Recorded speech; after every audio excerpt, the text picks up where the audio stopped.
Oh, I think they're doing a great job. A lot of them are. Good afternoon, Dwayne. How are you? Not too bad, sir. Ladies and gentlemen, Radio Cayman's Talk Today with Sterling Dwayne Ebanks. But I do have some questions. There are more questions than answers. Radio Cayman's Talk Today. If you're ready to talk, we're willing to listen. Well, I really enjoy this program today. Cayman Islands' foremost listeners participation program. May God bless every person.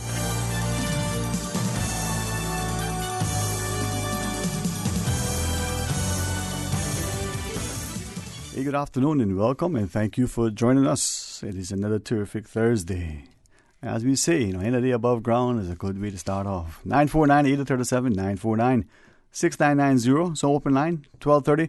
Johan Moxham is expected to join us in the studio. Get a chance to chat with him, hear a perspective, engage our listeners, and let's see where the day takes us. Looking forward to hearing from you. So please, stay tuned for Talk Today.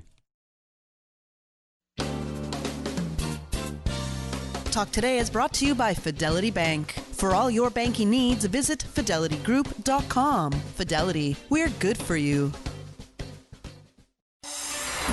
Radio Cayman's Talk Today, the Cayman Islands' foremost listeners participation program. We ask our listeners to avoid statements or comments which are abusive, derogatory, malicious, or defamatory. Do not use any indecent language or make any statement which is false or misleading. Email talktoday@candw.ky or call 1-800-534-8255. Courtesy of Flow, Cayman's #1 network that connects you to your world like never before. Let your voice be heard. Once again, here's your host, Sterling Dwayne Ebanks.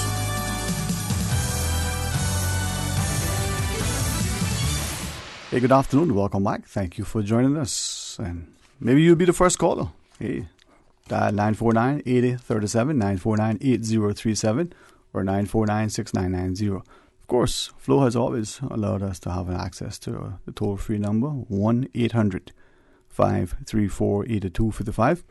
Share your thoughts with us. We want to hear from you. Doesn't matter. You just may need a vent. You may be full of some questions and you just think, I'm not sure what the answers are, but let me ask the questions. Somebody else may likewise be having the same thoughts in their minds and wondering the same things and not quite sure how to ask the question, not quite sure that they have the same level of courage and conviction. You just may inspire them. But if you ask the question, somebody may have an answer. Even share with us publicly. 949-8037, 949-6990. As we go to our phones. Good afternoon, you're on Talk Today. Hello, good afternoon. How's it doing? Hey, my good friend, how are you today? Under the weather, but okay. Man, sorry to hear that, man. I hope you'll get better soon and completely. Yeah, I hope the antibiotics, right? Oh, yeah. Yeah. So natural stuff might be better, but still. I wish. I talk to him, man. Appreciate you listening all the same. Always. You see my big cuz coming in there? Yeah, man, that's the plan, boy. We reached out to him and had our people talk to his people and set up the speaking engagement. No, we've been fortunate to have him come on board. So looking forward to him in the next little bit to come through the studio and give us a perspective. Remember now, he more handsome than me. Boy, listen, only because I'm talking to you. I don't think so, man. He not... he's not too bad still, but he don't have that strong West Bay presence like you, man. All right. I got differ one little bit. Is one thing I kind of always noticing. Why does law change or came about that you need to have a Queen Council to sue this government? Or why you need $25,000 to come up with to sue this government? I want to know how that if that in favor of the government, and when you probably got less people now making complaints or bringing things awareness to what going on in the government.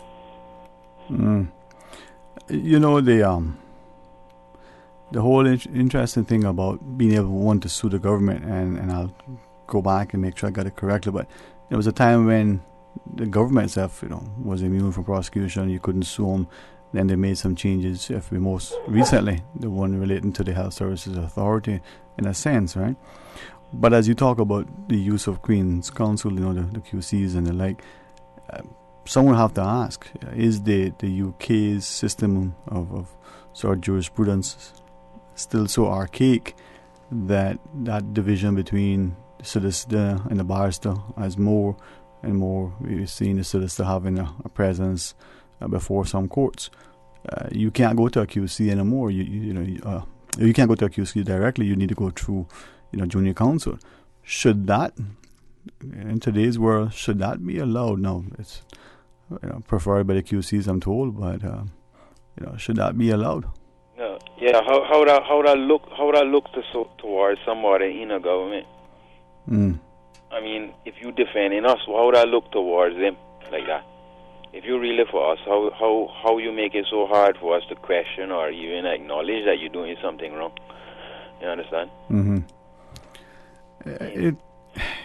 Another thing. Yeah, go ahead. Another thing. One caller, I think they called in Monday, I think it was, mm-hmm. and they said Caymanians is too entitled, right? But remember now, she said that she getting some work from the government, right? So of course she would be biased and say, well, and I hope she respond, because I read it to, even if she's not biased, you're saying that's that perception then that, if you're not going to bite the hand that feeds you. Yeah, right. That's what's going on throughout everywhere. And excuse me, Mr. Dwayne, but where else I should feel entitled except not my island? I hear you. Is it then that maybe we have allowed that word, a sense of entitlement, to take on a negative connotation, and partly because some of the people that have said it, including our own, whether they came here when they were very young, went to school with us, and we see them as us, or whether they came here from just in recent times, or whether they've been here for generations, we start to adopt and repeat things without fully understanding the true connotation and the way people perceive it. But you're right, if you don't have a sense of entitlement in your house, I go home in the afternoon, why, if I can't take off my shoes and just walk around barefoot with my t-shirt and shorts in my house. Now, if I have guests, maybe I should be a little considerate. If my children are there, we don't live in Holland, so we don't run around naked in the house, like, is the custom in some cultures, right? Summertime it gets hot. But it will make you feel like in your house, right? That, what I mean? How many of us have had family stay with us or friends stay, and we make accommodations, we just got to do things a little different while they're there in order to make them feel more comfortable. Yeah. But yet, we do it. I don't get it, Mr. Dwayne. I don't get it. I don't get the flip-flopper every 5 minutes. I don't get it, man. Sometimes I just want to forget about it. But then, as I see, my Cayman people struggling out there. Right. And not only them, but people coming from all over the world, coming from where they struggling from to struggle over here. I mean, come on, man. This must be the biggest turn of the century slave, it is colony. Well, if I can then ask you then, if we look at what some people say in terms of the word entitlement, and let's dismiss for a second, what they mean by it and how they say it, whether they're malicious and condescending, let's ignore that. Is it then that as a people we're somehow also confusing it in that, on one hand, let's take two examples. Let's see if I can help this out. Let's say the person who is qualified has some level of experience and education and is looking for the job, and there's another person who is perhaps equaler, or let's say even more qualified in a sense, not terribly, one is less than the other one. Now, should the person who's Caymanian who doesn't need a work permit be given preference, or should the employer say, listen, well, this person will need a work permit. This person's coming from the big law firm in London or New York or Washington or Hong Kong or wherever, or this person is the top whichever, and this could be good for my company, so I need to hire this person. Should there be a preference? And if the preference is given to the Caymanian, is that discrimination? Should that be allowed? One would have to question where a country should be looking out for its own people or not. Now, on the other hand, let's say you have a scenario. Maybe it's a teacher, maybe it's the brain surgeon, maybe it's the engineer, it's the plumber, the electrician, and the person is applying for a job, is Caymanian but has no qualifications, no experience. I don't think anybody would expect that that person should be given the job just because. And I hope, even though we've heard that said oftentimes, I don't really believe that that is the expectation. Now, on the flip side of that, how is it then that a Caymanian who is qualified for a position applies for it and is told, oh, you're overqualified, but a foreign national applying for the same position that is obviously overqualified, we say, oh, look at that, ambitious person, boy, willing to come down, even though that person has a medical degree or a PhD or a master's or, whichever, and all they're doing here is, moving a piece of paper from point A to point B. Mr. Dwayne, I've never heard a corporate advisor tell me anything about being overqualified. Mm-hmm. That's like a slang term to get rid of you or something. Yeah. Well, so, but if they're trying to say that Caymanians, you have to pay them more or whatever, right? Mm-hmm.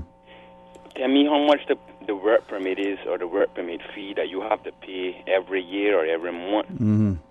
Right? Why that seem more more investment than having the Caymanian? Why? Mm-hmm. That is where I see is that is a trick now to say. I hate saying the word trick, but it coming like a trick that I don't want the Caymanian to succeed on his own island. This is what I'm saying. This is what I'm sensing. Yeah. I don't get that at all. Yeah. I don't get this at all. I don't get the way they're running things around here at all, Mr. Dwayne. It's very frightening to see that how they would diss their own people. And you know what? The name for them is the sellouts. They're ready to sell anything. They're ready to sell their grandmother. I don't know where they get time in life to go and think that they're doing something right. Mm-hmm.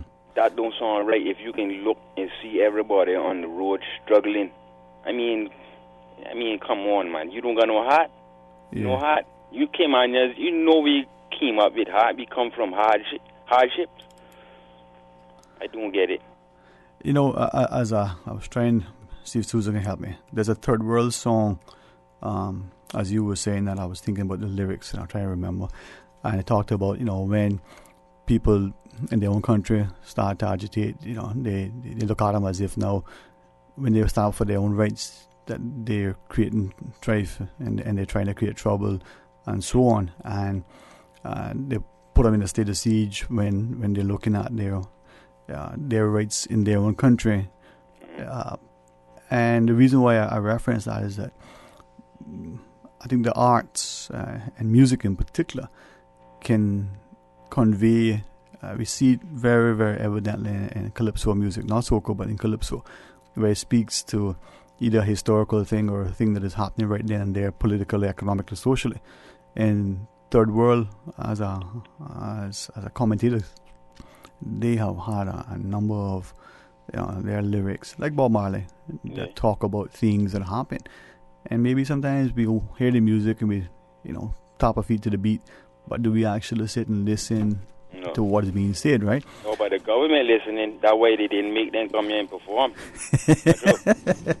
Not true. They don't want that ideas getting spread around here. Yeah, man. And I know this kind of mentality. This is kind of a narcissistic kind of thing.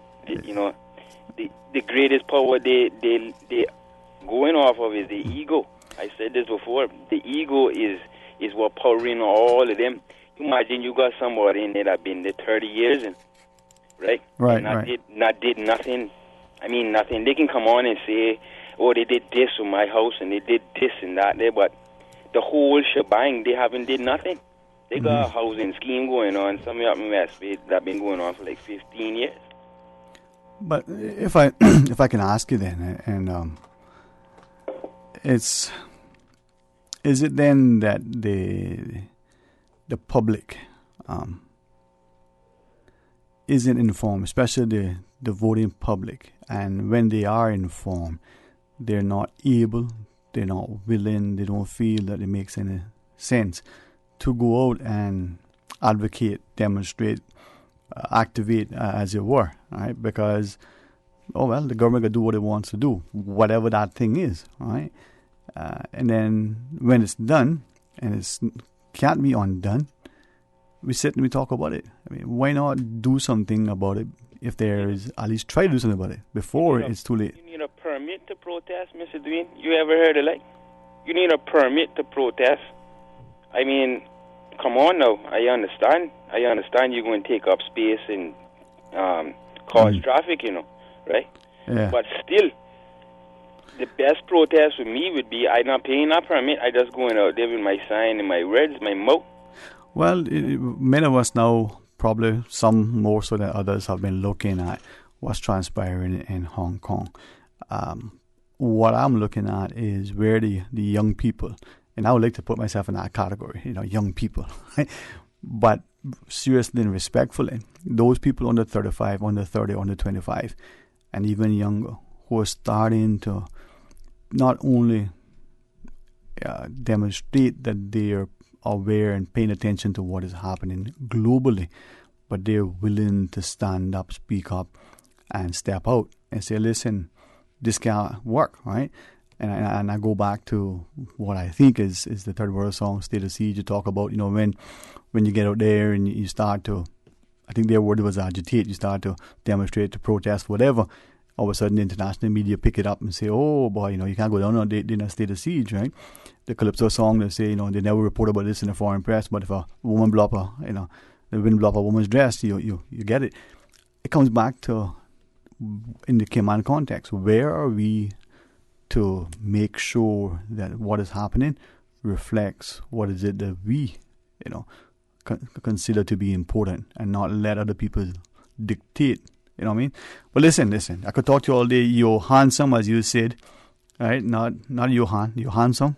So your handsome bigger cousin has stepped into the studio for the last few minutes, came on time, and the man is a gentleman, a scholar, and as he says, respectful of the time. We're going to take a break. We can bring him into the discussion. We have some callers. We're going to join them as well. And at the end of the day, if I still have a job, it's a good day. If I don't, you know what? Still a good day. Stay tuned.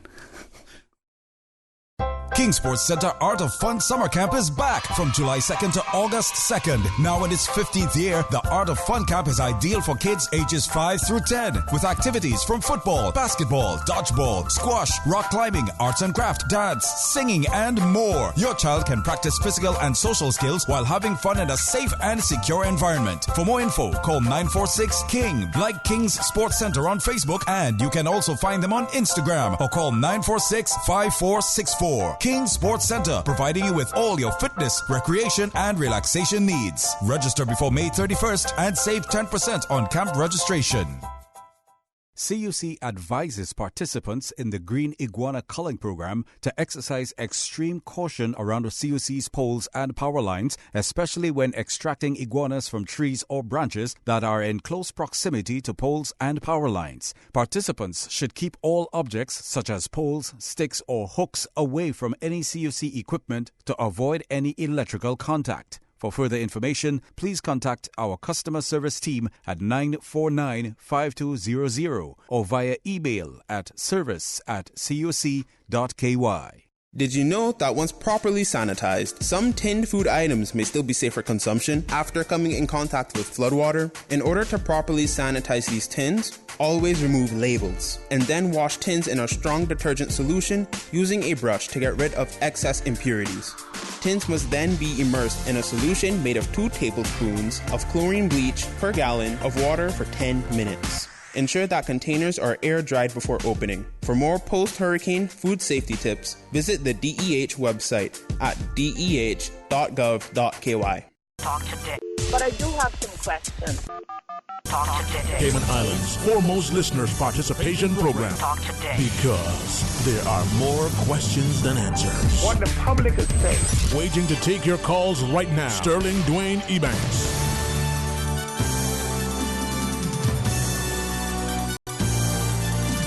Hey, good afternoon. Welcome back to Talk Today in the studio, as promised, and on time. The good company of Mr. Johan Moxham. Johan, thank you very much for joining us, man. Appreciate it. Good afternoon, Sterling, and good afternoon to the listening audience. Thank you very much for the invitation.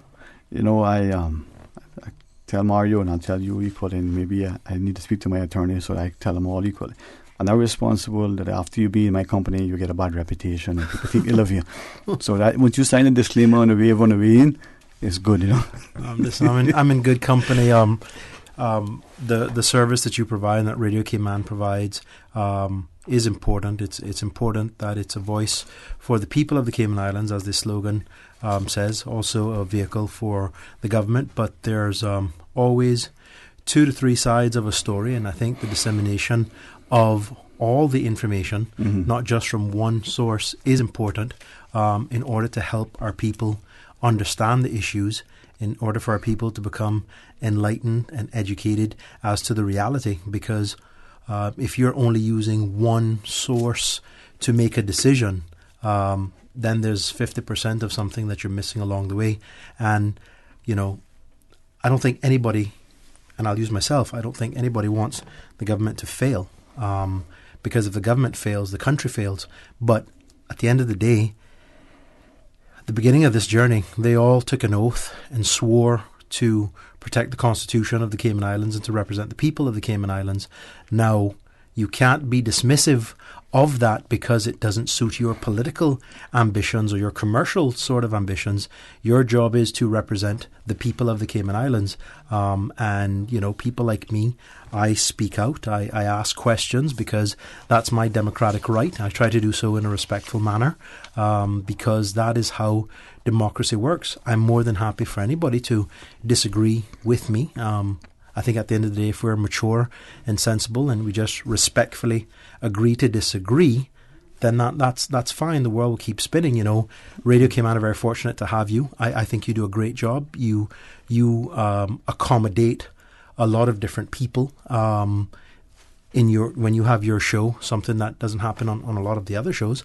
And if you are subject to some sort of political persecution because you're doing your job, which is being the voice of the people, asking questions and allowing individuals who might have a different view from the leadership of the country in studio, that says everything about the country and the leadership of the country, because this is not North Korea, this is not Cuba, this is not a communist country. At the end of the day, I would never encourage anybody to march in the streets and take up arms and be in any form of civil disobedience. I know that you are exactly the same way.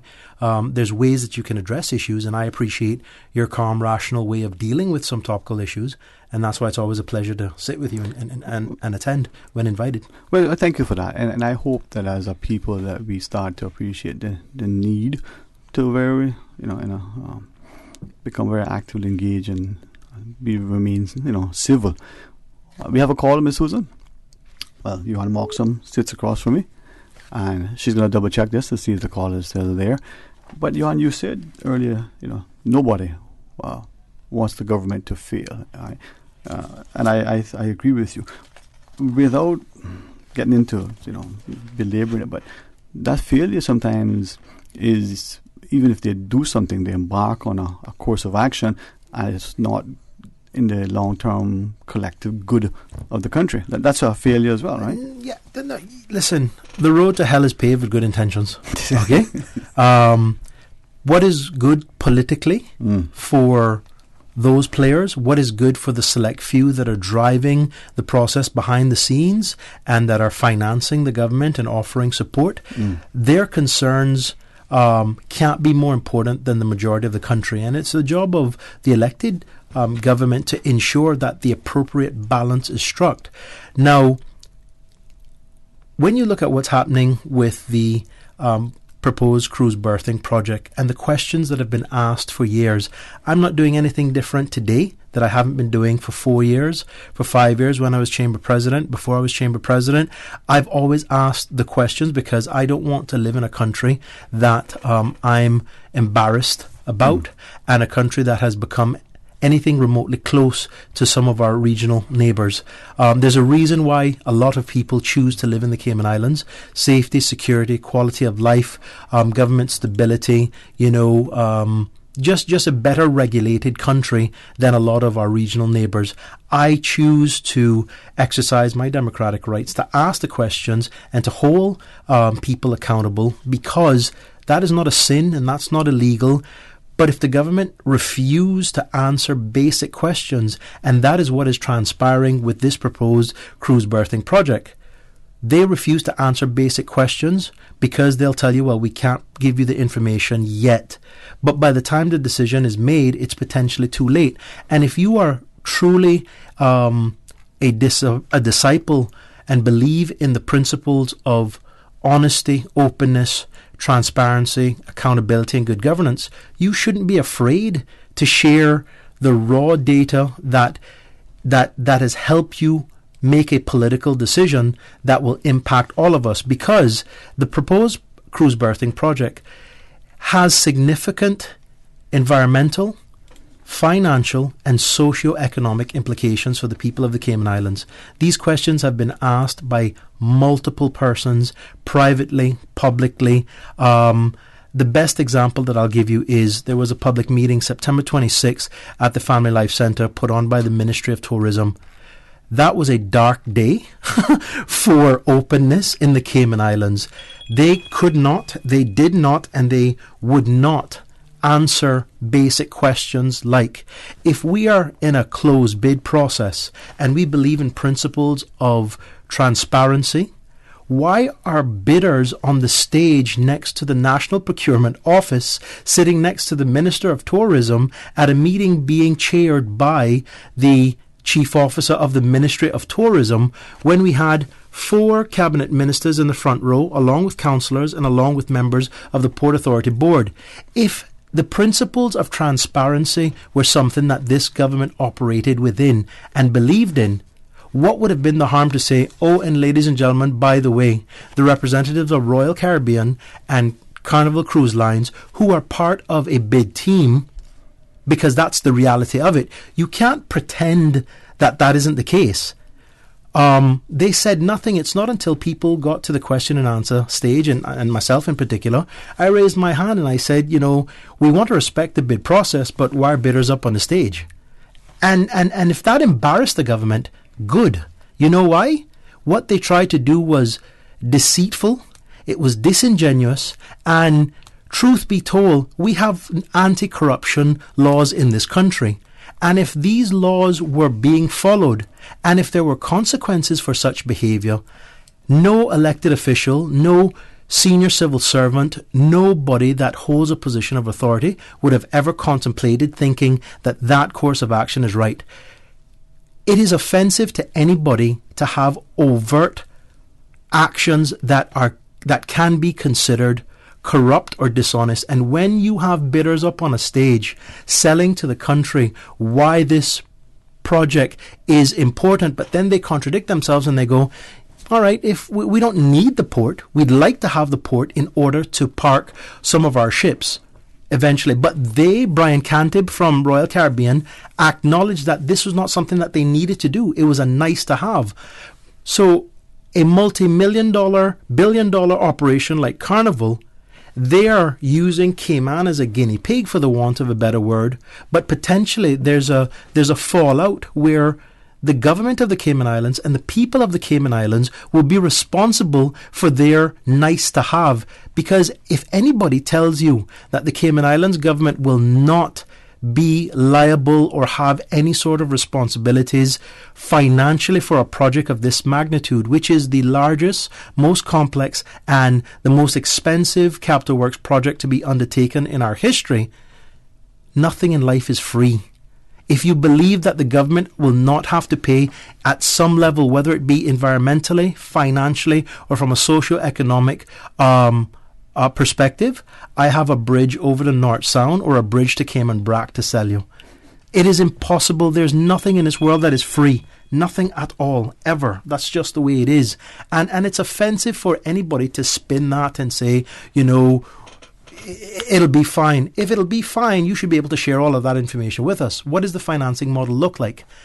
And I'm using that specifically because at the beginning of this process, we were told as a country that the tendering fees would pay for the cruise berthing project. The tendering fees right now that are paid to Caribbean Marine Services, because let's remember there's an $18 US per head tax that is paid per passenger. Okay, so you've got $5.25 that automatically goes to Caribbean Marine Services. I'm just getting my calculator because I don't trust my own math. So you have $18. You take away $5.25. That leaves you with $12.75 that's left. The government in this deal that is being constructed right now and negotiated, is hoping to retain $7.32 for government treasury coffers. So you've got $12.75, and if you take away $7.32, that leaves you with $5.43 remaining.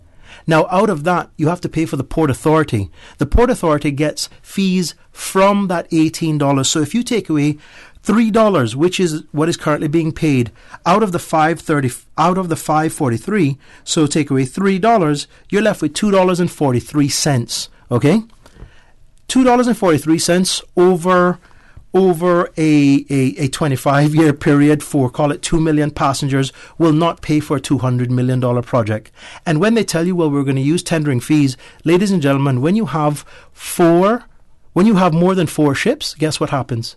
They need to be tendered. So the math that you're not going to have to use tendering fees any longer, but you still have to service anywhere between, because during high season, and call that November to April, you can have anywhere between 4 and 8 ships calling into the Cayman Islands.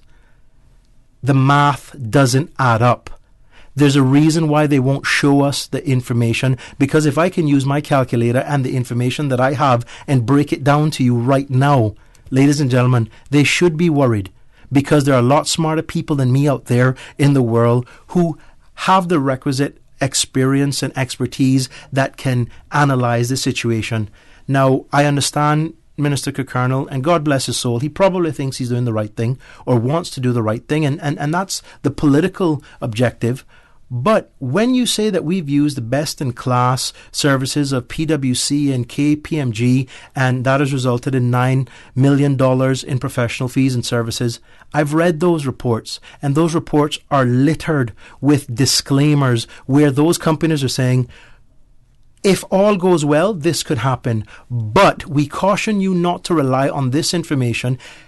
It's based in, it is stated at the very beginning of the outline business case in the PwC report and at the back end of the report, and these companies are admitting that some of the information that they're working with has not been audited. This is just the best case scenario. Before you build a house or you make a huge commitment to anything, you should actually know that what you're dealing with and you're building your foundation on solid rock, not sand. And that's a concern that I have, because if this thing goes wrong, and when it goes wrong, and anytime the government tells you it's going to cost $200 million, it's going to probably cost $400 million. And if you doubt that, there's a school called the Clifton Hunter High School that was supposed to cost $60 million. That cost the Cayman Islands government $110 million. Okay? because of the same leadership and attitude that we have today. So their track record is not the best on the management of anything. So how am I supposed to trust you now when you're now digging up into deeper waters because of the environmental concerns? And that's appreciated, but they haven't included the cost of the environmental impact studies, the geological studies, and all of the other parts that go into that, into the proposed $210 million that they're saying the project would cost. When we come back, let's talk about it. Was it, as you see that the scripture talks about, if I can't trust you with the little things, how can I trust you with the big things, so to speak? All right, when we come back, more from Johan Moxham as we invite you to call and share your thoughts. Stay tuned, please. A caring and community spirit, cherished family and cultural values. These are some of the things that still embodies the Caymanian way of life in the Eastern Districts today. Savannah Pharmacy, your neighborhood pharmacy, located in Countryside Shopping Village, is delighted to offer products and services of real value. Whether it's catering to your family's medical needs or carrying apparel, gifts, and beauty products, Savannah Pharmacy provides you with more than just prescriptions. Remember, they're always just around the corner with everything your family needs and convenient opening hours, including Sundays and holidays. Savannah Pharmacy. For more information, call 946-3336. Lovers, Exquisite Edibles presents an exciting series of cookie making and cake decorating workshops with award-winning cake designer Daniel Catan at Savannah Primary School, Tuesday, July 9th to Sunday, July 14th. Sugar roses, buttercream, fondant, 3D cakes, cookies, and a wedding cake masterclass. Beginners and advanced learners are all welcome. Price ranges $150 to $200. For more details and to register, call or WhatsApp 917-5538 or email exquisite.edibles@yahoo.com. Exquisite Edibles brings Daniel Catan to Cayman, July 9th to 14th. Hurry, space is limited. Hello, I'm Joseph Woods, the Acting Port Director. Our port facility is the hub of the Cayman Islands commerce and economic activity, handling $658 million in imported goods annually. From groceries to construction materials, all sectors of our economy depend on the port. But it is now 40 years old. Its infrastructure is degrading, and we feel the strain from insufficient space for both cargo and cruise operations. The time is now. A new expanded port facility is needed to allow both cargo and cruise to operate efficiently and to support our island's continued growth and development. Support the port, support our tourism, support Cayman's continued growth and development. Talk today. But I do have some questions. Talk today. Cayman Islands' foremost listeners' participation program. Talk today. Because there are more questions than answers. What the public is saying. Waiting to take your calls right now. Sterling Dwayne Ebanks.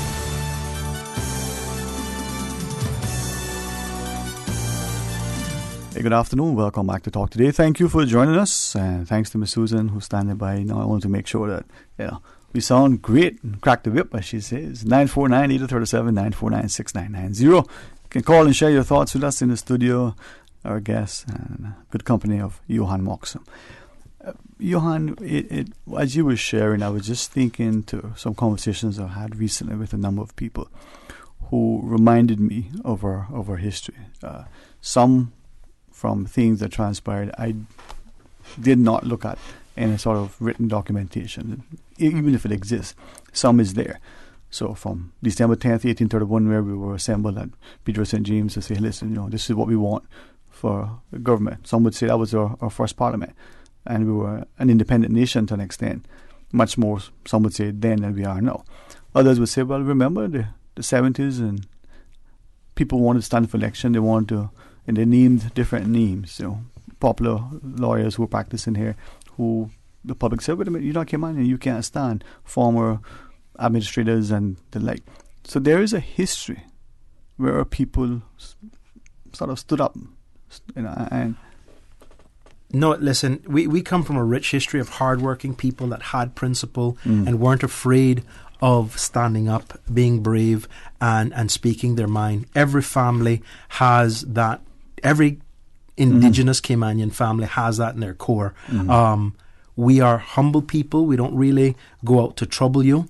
But if you cross a multi-generational Caymanian, there's something in the bloodline where they're going to go, no, boss, that can't happen, and they're going to stand up and speak out. What has transpired, though, in my opinion, because of the overall success that Cayman has had, is we have moved away from basic principles that have made the Cayman Islands and Caymanian people great to now your greatness is defined by your wealth. If you don't have money, apparently you're not really successful. There are some families that have done really, really well commercially, but morally, they've abused the system, they've rigged the system, they've manipulated the system in order to ensure that their interests are protected at all times. And then what has happened is you buy into the fact, or people have bought into the fact that only certain people should assume leadership positions. Only certain people that come from the right sort of track should be in that sort of role. And sadly, because Cayman was successful, people went away from the core belief to just recognizing it was about the money. Because right now, if you look at when certain boards are appointed, there are certain people that are appointed to boards, whether they can read or write, because they come from the particular right side of the track, and they represent a lineage to their father or grandfather or great-grandfather that was great. That's why Kenneth Bryant, in my mind, is the ultimate Cayman success story. Everybody hated on him. Everybody discredited him. Everybody looked down on him. He was only good when he was on a PPM ticket. The minute he was not on a PPM ticket, he was the scourge who was unreliable, and everything in his history and his past was used against him. But when he was wearing a red tie, singing the praises of the leadership of this country, apparently he was somebody worth dealing with. And that's the hypocrisy and where the system uses you and where the system tries to fool the people into thinking if you aren't with X, you aren't any good. And if you're with Y, then you have to be the devil. We've got a couple of calls online as we go to our phones. Welcome, you're on Talk Today. Hello, good afternoon. Hello. Hi, good afternoon, sir. How are you? How are you? Very, very thankful. Very blessed. How about yourself? I'm just the same, and Amen. Good afternoon to Mr. Moxman as well. Thank you. Afternoon, sir. Right. Just not too long. Is it specifically talking about the doc? Are you entertaining any other? Listen, you've called. We're entertaining you and anything that you want to share. I got a good company, Johan, with a big brain like he has there. We got a chance to tap into everything. All right. Okay. Yes. My concern. Even for the want of a better word, maybe over concerned. While the doc is a serious issue, but no less I see in this island our environment is NLS an issue as well, meaning that when I say the environment, I am looking around like other people on a daily basis. All you can see is vegetation being cleared and foundations being constructed, buildings going up. And here we are just now, a few days ago, they're talking about, oh boy, this is the hottest June we ever seen. It's so hot and blah, blah, blah. I mean, where are we going to stop or take a pause with the enormous amount of what I call unnecessary construction, because the people from district practically come in here. Hello? Yes, sir. Yes, sir. People come in here with more money than they can probably spend in 10 generations of their own, literally destroying the island. What I see here, my friends, this is going to be, at the rate we're going now, one of the most undesirable destinations in the Caribbean. A little island, like maximum, if we have it, is 80 square miles. In everywhere you see construction going up, we're talking about a boom town and it's bubbling and all this kind of thing. Come on, give me a break and give the people that are coming into this country a break, that is visiting us, and see what's happening. Do we have anybody concerned except politics in who said what and who can get in and who can't get in. After they're elected, nobody gives a hoot about what's happening in the environment. I mean, it's so disgusting what I see happening in this little 2x4 island that everybody loves, as Caymanians, mostly us. And there we are, even people that are visiting us, that love us to that as well. Everybody's concerned, but nobody is saying anything about what's happening here with all of this construction. No one quit here. Yes, sir. Well, thank you. Caller, I think you made some really, really good points, and they're very legitimate. There are a lot of people that are concerned about the environment and the way that development just seems to happen. You have people that just dig up mangroves for a proposed project, and the project never goes through. Yeah, if I could just interrupt your train of thought. We've got the news. When we come back, pick up on that. Caller, thank you for those who are calling and sharing. We'll join you right after a news break.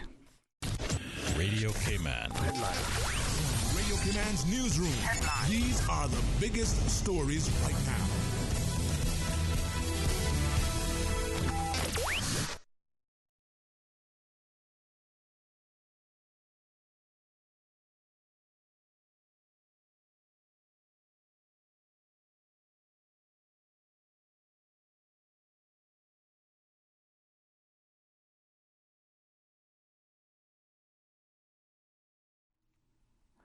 Wow, we're back on, Mr. Moxham. Just a beautiful day, boy. You will have to wonder. Now, Susan, can you hear me? Because I can't hear anything now. It's working? Well, let's pretend that we're on here, because we probably are. Johan Moxham.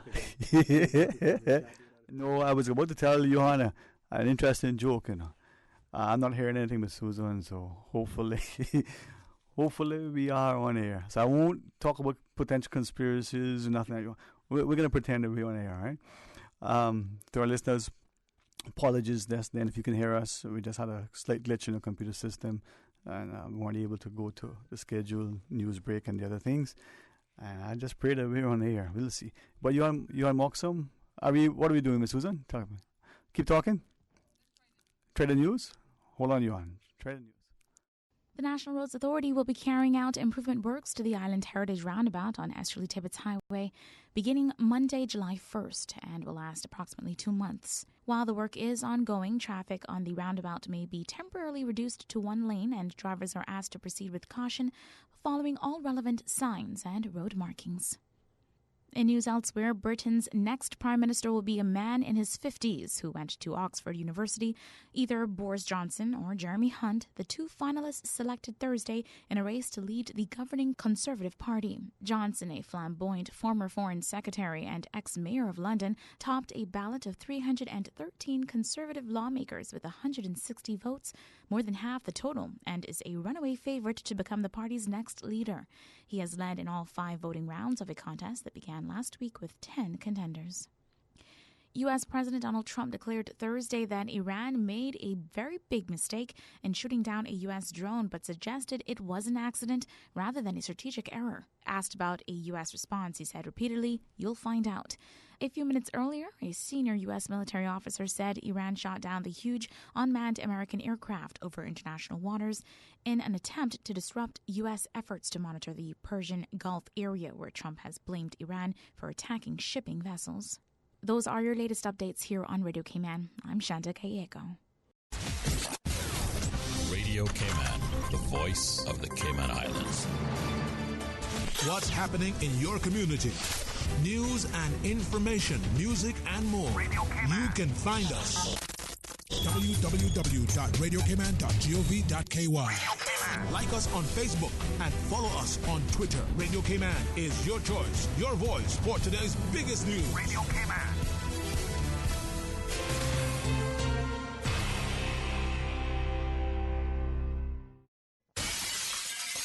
Sometimes things just don't go as planned. That's why you need Contractors All Risk Insurance from Fidelity Insurance Brokers. Ensure you're covered in the event of property damage and third-party injury or damage claims during your construction projects. And with Fidelity Insurance Brokers, you can be sure you are getting competitive pricing and superior customer service. Call us today for a free quote. Fidelity, we're good for you. Excuse me, I noticed you from afar. Really? Me? Well, not you. The KFC sandwich you're eating. Oh, Zinger. Sorry, I'm not trying to be funny. No, it's called the Zinger Sandwich. Crunchy, juicy, 100% chicken breast, crisp lettuce, sweet mayo on a seeded bun with a little zing. KFC's chicken is not factory breaded, frozen and refried like the Burger Boys. Customize your KFC Zinger and dip it in barbecue sauce. Wow, now I'm starting to notice you too. KFC, it's finger licking good.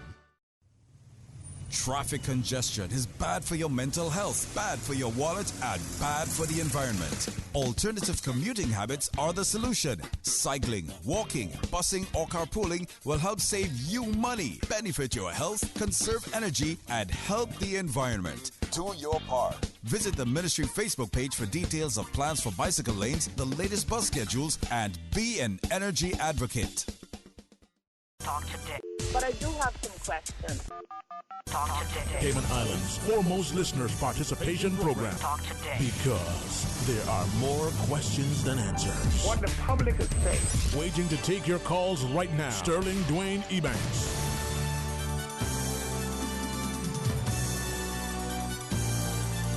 Hey, good afternoon. Welcome back to Talk Today. Thanks for joining us. And apologies for that glitch. No, don't start no conspiracy theories about how the government don't want you on the radio. That's not the case at all. It's technology. Just things happen, all right? But Susan's going to charge. She got it all fixed up, man. Little duct tape, paper clips. She's got it in store. Thank you all for listening and for joining and for sharing and to, coming in the studio. To Johan Moxham, equally for being our guest this afternoon. The caller prior to the news making some points, and I do apologize, Johan, for interrupting your response.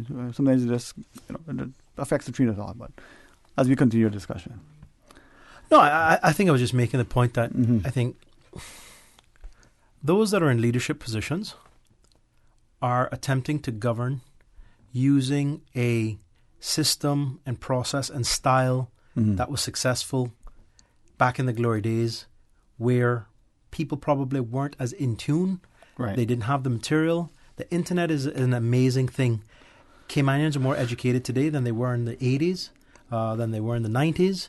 Can you imagine in 1985 and a 16, 17-year-old coming on radio and saying, hey, I want you to protect the future of Cayman for me and mine and the environment? That would never happen. Well, let me back it up, because I can think 1985, even before, but use that since you of a small number of Caymanians who did likewise in their schools on Radio Cayman. Maybe they were involved with service clubs and like teenagers, high school students, right? And the response that they got from the wider community is, well, who this little young upstart, what it is, right? Not unlike what you're seeing today. If I could ask then, go back to, the days of Miss Georgia and the like, who were very much, forerunners and saying, but wait a minute, why can't we have the equality in our life? Why can't we vote, right? They were champions. Listen, you're absolutely right, and that's what I meant. I think the older generation of Caymanians and people like Miss Georgette, they are heroes. Whether they get a statue or not, they are heroes because of what they did.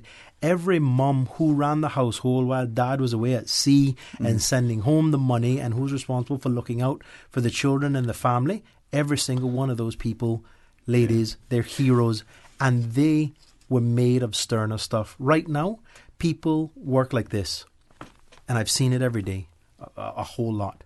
Thank you so much for doing what you're doing. I'm really, really proud. I'm really, really happy that you're fighting the fight. I would say something, but.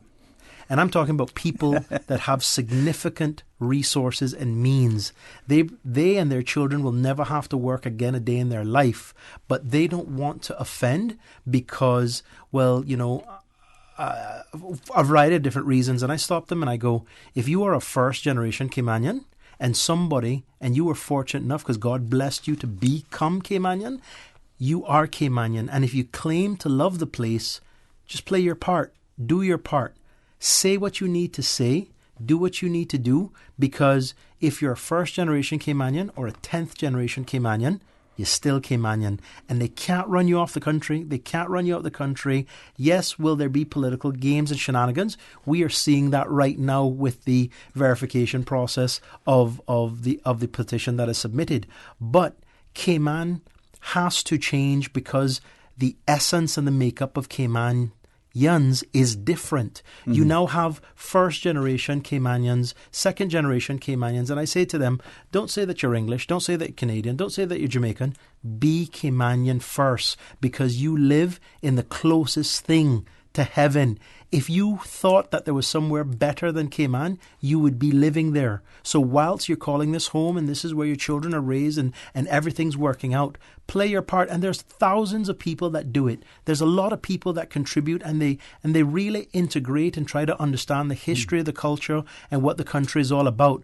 But there's many who are still petrified because they don't want to be on the wrong side of anybody in the political forum, and they fear retribution. But my point is this: they can't hurt you.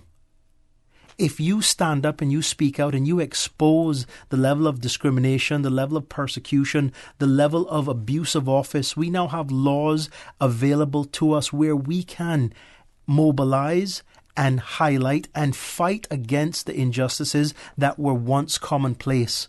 I'll give you this. In 1985, 1980, 1975, if any Caymanian was doing what we at CPR, which is a grassroots initiative made up of multiple Caymanians in a diverse group, if anybody tried to do that back then, listen to me, there would be consequences. You would not get a scholarship. You would not have a job. There would be pressure from the banks and so on and so forth. And they would find a way to cut you down. But this is a new world with smarter people who, when your society grows, there are people that we are now incorporating into the society that come from some very liberal backgrounds. And they're saying, hold on, did you just try to intimidate me? Because the law says blah, and they're very versed on what the rules and regulations are. The politicians haven't figured that out. So they think that it's okay to go full steam ahead with this project or any other project and we'll just deal with it. But there are consequences. The people still have powers. I will say this, and this isn't meant to be a personal attack. It's an observation on the political chicanery that goes along.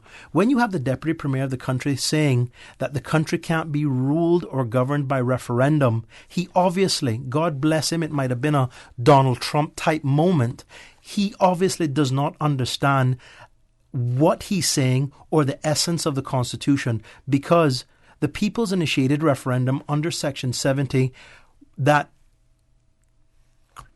CPR Cayman are engaged in trying to bring forward is the first one in the history of our country. So my question is, Mr. Colonel, what exactly are you talking about? You would swear that there were 10 sort of people's initiated referendum. This is the first one, and these are constitutional rights afforded to the citizens of this country that once they get to the point where they've triggered or provided over 25% of the registered voters all collectively concerned about an issue, and it's an issue of national importance, how dare Mr. Colonel, the Premier, any cabinet member try to be dismissive of the fact that these rights are enshrined in the Constitution of the Cayman Islands? That level of arrogance, that level of tyrannical behavior and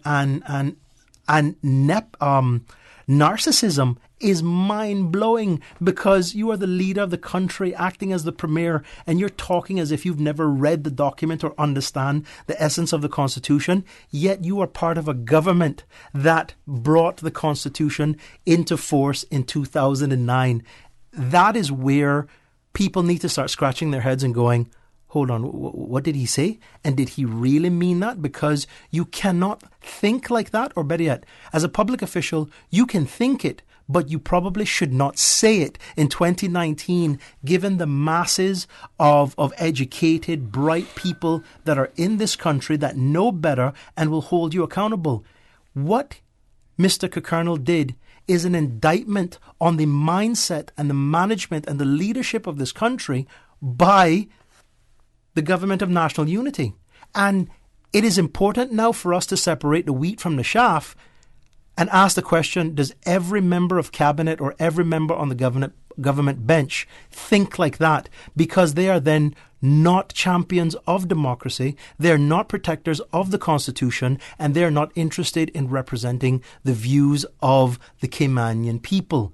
And again, for us to get to the point as a people to be united on a cause and go through the rigorous process of trying to get 25% of registered voters as per Section 70 of the Constitution, to be dismissed by the Premier, by the Deputy Premier, by ministers in Cabinet, that is arrogance, and the audacity leaves me speechless.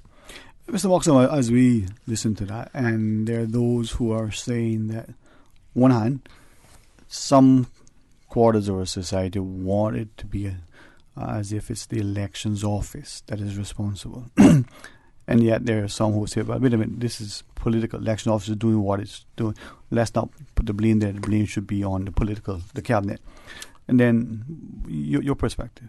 Listen, the elections office, in my opinion, is in a horrible position. But they're going to do their best, because I believe that they're good, honest, hard-working people from top to bottom, led by Mr. Howell, ably assisted by Ms. Glasgow and Mrs. Bothwell. I think they're good people. I don't see any sort of malice, or they just, the way that I find them, I would be shocked. Yeah. I would be shocked. I don't see that at all. But where they've been put in an impossible position is this government of national unity have known for 8 to 10 months that a people's initiated referendum was on the horizon. This government of national unity, led by the Premier, and ably assisted by the Deputy Premier, Moses Kirkernel, and the Co-Premier, for the want of a better word, Makiva Bush, failed the people of this country by failing, or they have been negligent by failing to ensure that the appropriate draft bills were presented, that the appropriate regulations were drafted to prepare the country for a people's initiated referendum. This thing didn't just come about 2 weeks ago.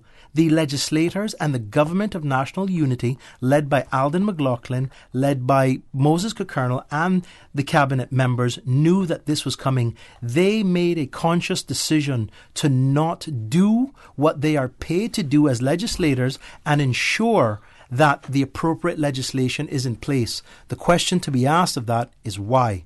I think I have an answer. I think they're afraid of people exercising their democratic rights and holding them accountable. So if you don't have any rules, if you don't have any regulations, if you don't have anything to hold you accountable against, then technically you can make it up as you go along. And then there's the play with words that happens. We didn't direct the elections office, but we directed the elections office to have a thorough process. You either had the discussion or you didn't have the discussion. Now, let me give you the Premier's an attorney, Minister Juliana O'Connor. Connor's an attorney, Minister Tara Rivers are attorney. There are 3 attorneys in cabinet. One would think that the directions or legal advice came from the Attorney General. He has yet to confirm that. Mr. Howell hasn't confirmed that. The Governor hasn't confirmed that. But when you have 3 to 4 attorneys in cabinet, everybody starts thinking that they're brighter than everybody else, and that's incorrect. That could never be right. So therefore, our interpretation of the law is X, Y, or Z. Because if you have 3 attorneys in a room, you're getting 3 different answers. That's just the way it is. But it now behooves them to clarify. If you're saying you did not interfere in the verification process, what would you describe as the action when you say, well, we directed the process to be thorough? You're giving a direction at that point when Mr. Howell doesn't even report to cabinet on this matter in his position as election supervisor. He reports directly to the governor. So there's a lot of cute sort of denials and play on words. But at the end of the day, will they have the integrity to stand up and say, no, actually we did? Let me ask them, with our understanding of the constitutional process, His Excellency has stepped in and said, listen, the elections office reports to me directly. I'm controlling this process to avoid any semblance of political interference and the like. Is that, end of the day, I mean, they're all in cabinet, Mr. Howell going to go back as chief officer at the end of the process? I'll trust the process until the process lets me down. But right now, in the court of public opinion, nobody looks good. Okay? I'm not saying... No, it's just perception. Perception is everything in this game. Because I have all the confidence in the world that Governor Roper and his office will do as they said. We had 2 really productive, fruitful meetings with Governor Roper, and I remain confident that he will do as he said. However, there's 13 people on the government bench desperate to get re-elected, to keep the big check that they get, because half of them would never have seen this type of annual salary had they not been elected to office. So they will compromise themselves, their principles, and everything that they campaigned on to keep getting in a position where they can make that type of money. Period, point blank. All right. Johanna Moxham is our guest. Sir, we do have a couple of calls. Hey, good afternoon. Welcome. Thank you for calling. Good afternoon to both of you. And to you. Blessed good afternoon. And I hope, well, I'm going to say Happy Father's Day, because fathers that are fathers, that's every day. Amen. Thank you. To both of you. Thank you, Ma'am. Mr. Moxham, I'm telling you, I'm with you 1,000%. What you're saying, you're absolutely right. You mentioned a while back, when I was going to my place called Foster's, that the car turns in, even if I don't want anything, but it still turns in. Autopilot. You build your house on a rock instead of a sand. The Bible speaks of that, sweetheart. And I know you might know that. The Bible speaks of that. But I don't agree with you when you say is certain things that you would speak of that concerns you, it concerns your family, it concerns the whole island. And then you have people that is against what you're saying, and a lot of them are politicians. They make sure that your child don't get a job. They make sure that you don't get a job, even if I was at that age, which I'm still very young, but anyway, I could be both of you. I could be your mama. But the thing is, I don't quite agree on that. All the rest of the stuff that you said is completely true and right on the button. Now, I don't know why are they pushing a port or piers or anything else to destroy our environment that God has given us, that we can make $1 from, that people in this island has built homes from. They're living off of tourism. Why are they doing that? Why don't they listen to the people? And another thing, I've been calling in this radio show because it's informative. I like it. I like Dwayne. I like Mr. O.C. He came on much later than Dwayne. I went to school with O.C. Not for a long time, but I did. And I've had unknown calls to me around this time of the day. They mention a few other names as well, but mine, they call me, and my telephone say unknown. I wish you would try and stay off of that radio.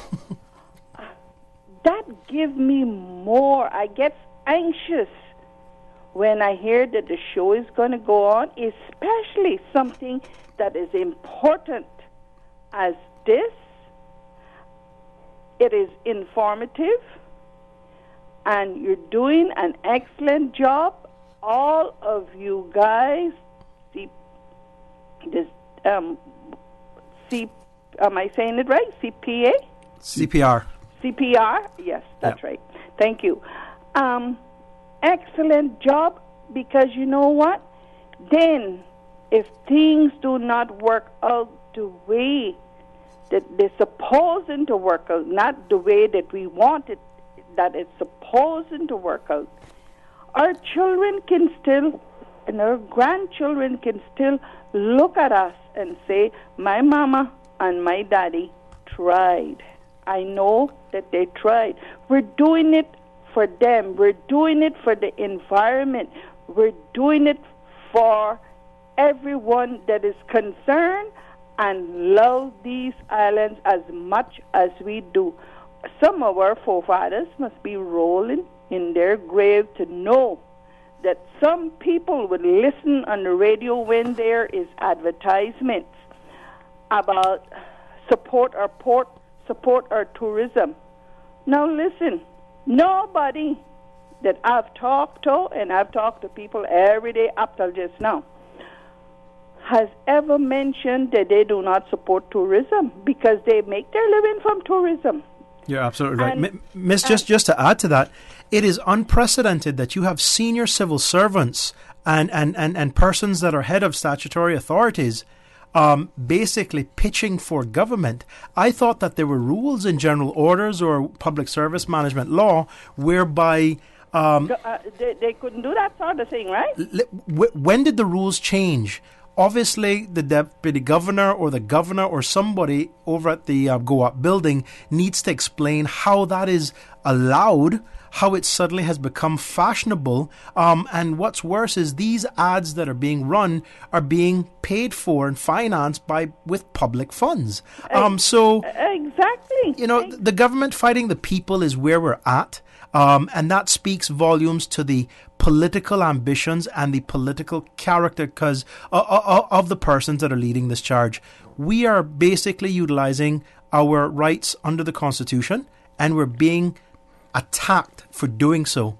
When I'm more than happy to agree or disagree with anybody, but you can't tell me that we're doing anything wrong when the Constitution says this is what you need to do to exercise your rights.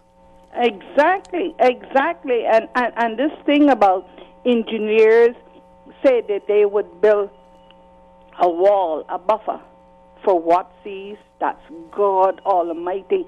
If they really know, and they were here in this island during Iwan, the seas went up straight to the post office. You're absolutely right. Okay? So what are they talking about? Loon, foolishness, repeating foolishness. Thank you both. I know my time is up. I'm sorry I had to go. But I had to get Thank you, Mom. Thank you so much for your call. Thank you, Mom. And your support. Appreciate it. And with that, let's take another caller. Welcome. You're on Talk Today. Hi, good afternoon, Dwayne, and good afternoon, Mr. Markham. Hi, it's just Johan. Yeah, Johan. Okay. I was thinking Luigi, and I didn't. No, he's the handsome one. As long as you don't call me Luigi, everything will be all right. Anyway, good afternoon. Yeah, this ad, you were just talking about this ad. I am just so sick and tired of hearing that ad on the radio. Oh my gosh. Like what Ms. Shirley just said. I mean, yes, we depend on tourism. We love tourism, yeah. But we don't want to see the environment getting wrecked. I agree with you. I just can't believe that that the government are ignoring the fact that one of the biggest reasons why people come here is the environment. Because of the water. Exactly. So yeah, I'll let you speak because you know it. Yeah. Preach the gospel. I'm in line here by the airport, so I got a little chance to talk. Preach it. Anyway, yeah. But I'm totally against that dock. So I'm going to leave that right there. But I want to talk about the airport. They spent over $70 million. Final numbers have yet to be confirmed, but okay. The budget was $55 million. Right. Anyway, it has no jetways. If it's pouring down rain, you either stay on the plane or you come off and you get soaking wet. I mean, and if you're like in a wheelchair or anything, what happens? They have to help you down those steps. They have to take you down there from the plane to the ground. When you come out of customs inside the airport, when you come out of customs and you want to go to, like, say, ground transportation or whatever, right? You look for signs. There's a sign that's on the wall all the way up to the end. All the way to the end on the eastern side of the airport. There's a sign that says rent-a-cars, taxis, ground transport. And they have an arrow pointing out to that door. That's the first door you get to when you're driving through the airport. Right? Then when you get outside of that door, I don't know if have either of you come in this new airport since... Yes, ma'am. What you're describing is you're absolutely correct. Okay, all right. So you come out through that door. Taxis are across the road. You have to make a U-turn. Once you get out of that door, you have to make a U-turn. Then you have to come all the way down to almost the departure to get a taxi, because this is where the lineup is. If you see where the dispatch sign is, it's in the middle of the place. You have to cross 3 lanes of traffic, right, to get to us. They got these couple of signs on the pedestrian crossings. They got one on the first pedestrian crossing up here, or closer to the middle of the airport. They got one a little bit further down that says taxes. You kind of almost need a set of binoculars to see the sign. And not only that, but you got people that come out. They'll walk all the way down to like almost to the departure, and then they come out through the middle door. They're coming out on the western side of the dispatcher sign that's in the middle, in the median here. So they come behind the dispatcher. Some people are coming out from the other side. They come in front of the dispatcher.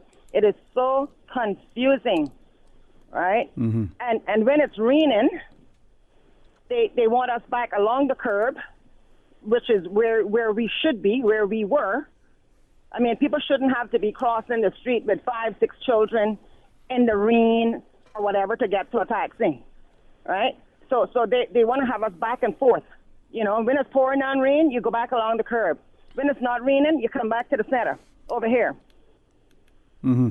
Well, this is... but I appreciate you sharing, and maybe we can pick up on that a bit. One more call, Ms. Susan? Oh, the boss says a break, and then we'll continue with our callers. Stay tuned for Talk Today. From happy beginnings to happy ever after. BritK protects your lifestyle with the best insurance cover at the best possible price. Health insurance with far-reaching benefits. 95% of claims settled in 5 days. Low-cost life insurance. And investments. Security in retirement. With a custodian pension plan. For happy beginnings and a happy ever after. Visit BritK.ky or call 949-8699. BritK, where people come first. Water Authority Cayman wishes to advise its valuable customers that the motoring public will experience restricted access on the roundabout in the vicinity of King Sports Centre off Crew Road and the Linford Pearson Highway from 3 a.m. until 9 a.m. on Sunday, June 23rd, in order to carry out infrastructure upgrades in the area. Various lanes will be closed in the area during this period. Traffic signs will be posted in the general vicinity, and all motorists are being asked to drive with caution to ensure your own safety, as well as that of the Water Authority staff. The Water Authority appreciates the patience and understanding of its valuable customers as it upgrades its water infrastructure to better serve you, and do apologize for any inconvenience this may cause. Headlines. With the latest headlines. Headlines. All the news when you want it. Tune in to Radio Cayman for hourly headlines of the day's top stories. One of Cayman's bright and shining young stars. Local, regional, international. Headlines. Turning to international news. Updates on the hour between 7 a.m. and 6 p.m. on weekdays. Radio Cayman News. Headlines. Your voice, your choice for today's biggest news. Support our port. Support our tourism. Did you know the Port Authority will continue to operate the cargo port and berthing facility when the piers are built? Cruise Line Finance secures berthing rights, not ownership, and will be repaid over time with fees paid by passengers. Looking forward, looking bright. Learn more and spread the word. Support our port, support our tourism. Okay, Ray, are you ready? I hope so. Time for another See What's Saying. Yes, sir. Yes, sir. It's about Cox and Grouper, the topic this time. You know, Easterners and the dried fish, or the dried fish and Easterners. The story is told by two conch bubbies. Two conch bubbies. Conch bubbies, I love everything about that. West Bears are called conch bubbies in the 50s, 60s. Remember we had it on the show? Nicknames, yeah. So Easterners, not bottom towners, are called Cox and Groupers because they dry the fish and stuff. Towners, ink stoppers. See What I'm Saying is a special feature of Talk Today with contributions from the National Museum, a language, history, and culture show on Radio Cayman 89.9 and 93.9 FM. It's time for another See What I'm Saying. This time the topic is Cox and Grouper. Yes, Cox and Grouper, as in the Easterner and the fish, the dry fish, Cox and Grouper. So See What I'm Saying on Friday the 21st. Proudly sponsored by Cayman National Bank. Proudly serving the Cayman Islands since 1974. That's right. Be there. Hi, this is Bob Kingsley, and this weekend, the Bob Kingsley Top 40 Countdown is brought to you by Merengue Town. Liven up your weekends and let loose with the grooves of Merengue Town. It's time. Feel the rhythm. Time to feel the vibes. It's time for Merengue Town. And, of course, the rest of the 40 hottest hit makers on the radio this weekend, right here on the Country Top 40. Talk today. But I do have some questions. Talk today. Cayman Islands' foremost listeners participation program. Talk today. Because there are more questions than answers. What the public is saying. Waiting to take your calls right now. Sterling Dwayne Ebanks.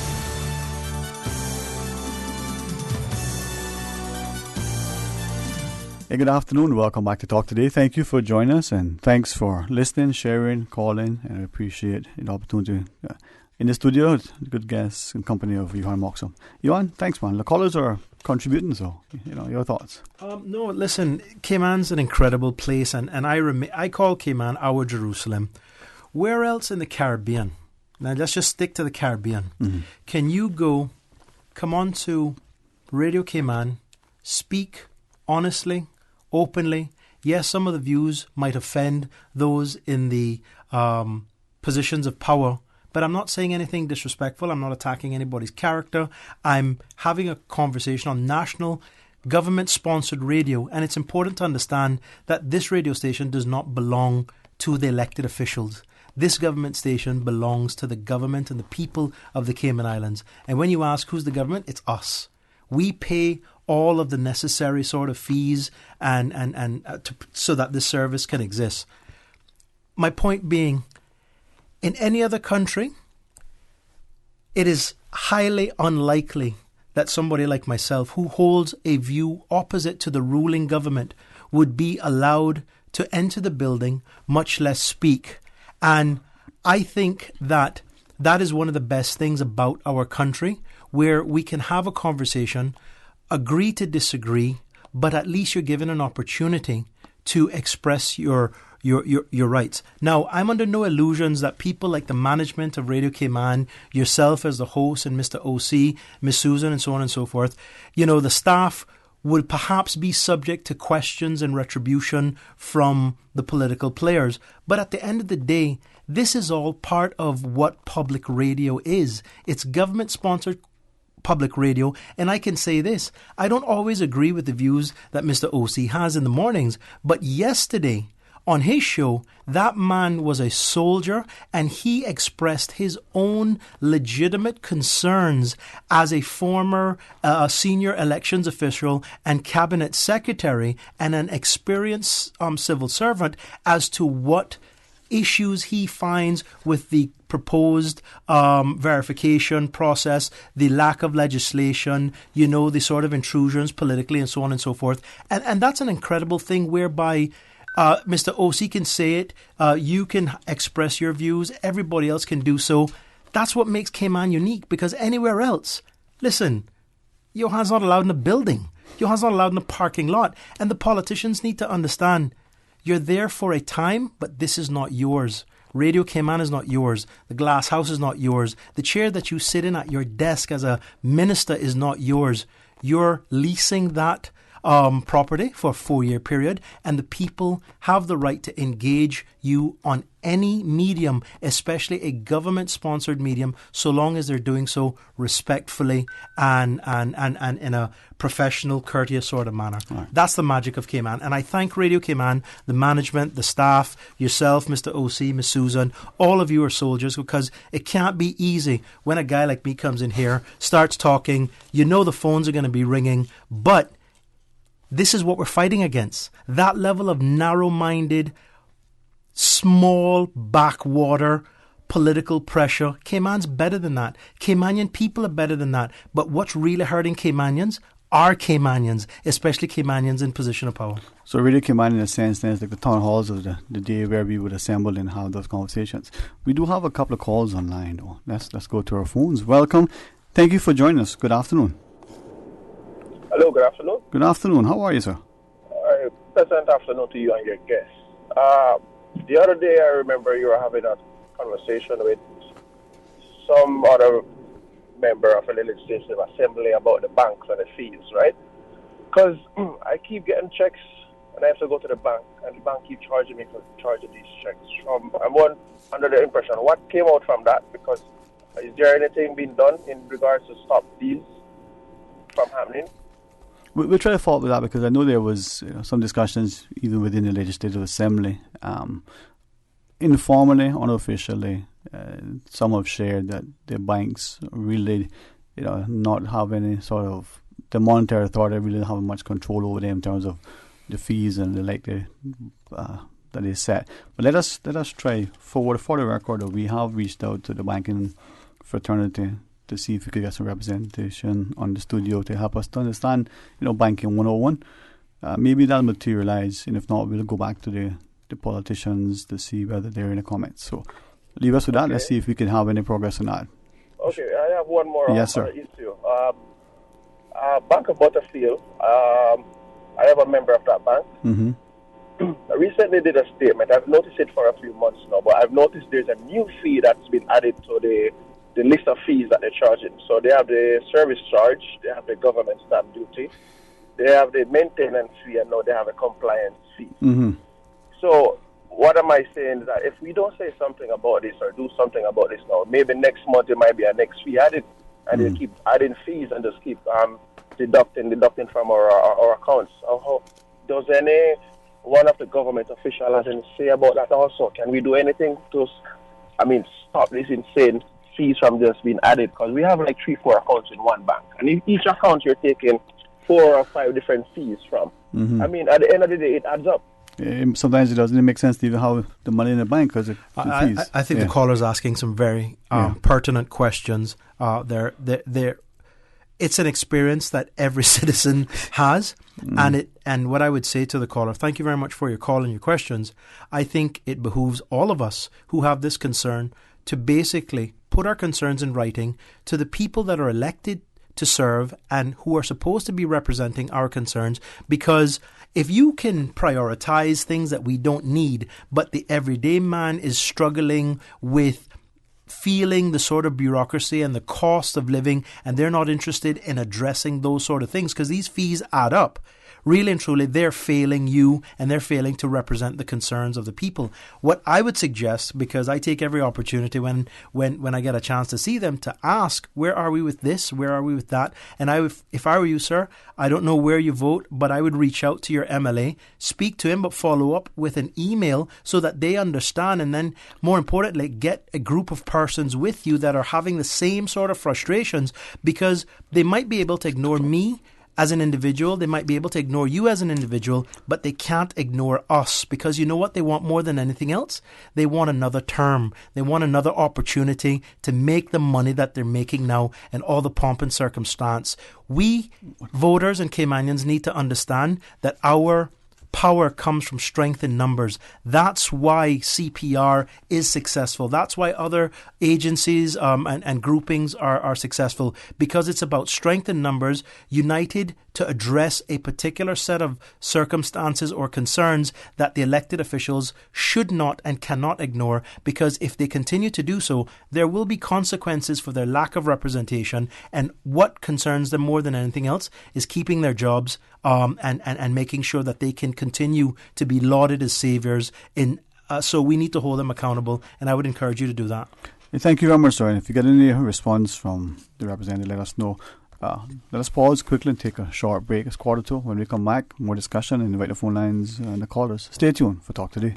You like having options. So, Western Union is giving you another way to send a money transfer around the world with Western Union's direct-to-bank money transfer option. Visit a Western Union agent location and you could start sending money directly to qualifying bank accounts in over 60 countries. Best of all, it's for one flat transfer fee to send any amount direct to a bank account. Visit a Western Union agent location to learn more and start sending money transfers direct to bank accounts today. Western Union. Western Union also makes money from currency exchange. When choosing a money transmitter, compare fees and exchange rates, which may vary based on a number of factors and are subject to change. There are plenty of reasons to be a Logic customer. There's lightning fast internet connectivity. There's the great overall customer experience. And now you can improve your Wi-Fi connectivity with Logic Boost Wi-Fi for free. With Boost, you can extend your freedom to stream, game, and download seamlessly anywhere in your home, like your patio or your underground lair if you have one. Sign up now for any Logic Bundle package and get free Boost Wi-Fi for a limited time. Visit logic.ky for details. The Talent Exposition of the Arts is now 18 years old. K-Man, get ready! The new South Hub Community Foundation presents the 18th Annual Talent Exposition of the Arts. Sunday, June 30th at the Hawkwheel Theatre. Take in awesome performances by Caitlin Tyson, UCCI Performing Arts, Liana Da Costa, Georgetown Primary School Performing Arts, Erica Rocket McBean, along with special appearances by gold medalists Stella Marie Junior Dancers and MCs Andrel Harris and Anika Connolly. Part of the proceeds from the Talent Exposition will go to support the Francis Bodden's Children's Home. Prepaid tickets are available at Funky Tanks and Winner's Circle for $10 or $15 at the gate. The 2019 Talent Exposition of the Arts from 5:30 p.m. Sunday, June 30th at the Hawkwheel Theatre. Get your tickets today. Headlines. With the latest headlines. Headlines. All the news when you want it. Tune in to Radio K-Man for hourly headlines of the day's top stories. One of K-Man's bright and shining young stars. Local, regional, international. Headlines. Turning to international news. Updates on the hour between 7 a.m. and 6 p.m. on weekdays. Radio K-Man News. Headlines. Your voice, your choice for today's biggest news. Congratulations, it's a boy. During the greatest events of your life, whether or not you have the right health insurance coverage should be the last thing on your mind. That's why at Fidelity Health, we are committed to helping you get matched with the right plan to suit you and your family. We offer a range of plans to suit your budget, plus access to a network of quality care throughout the Caribbean and the USA. You can relax and enjoy life's greatest moments when you are covered with Fidelity Health. Call us today at 949-7822 for a free quote. Talk today. But I do have some questions. Talk today. Cayman Islands' foremost listeners' participation program. Talk today. Because there are more questions than answers. What the public is saying. Waiting to take your calls right now. Sterling Dwayne Ebanks.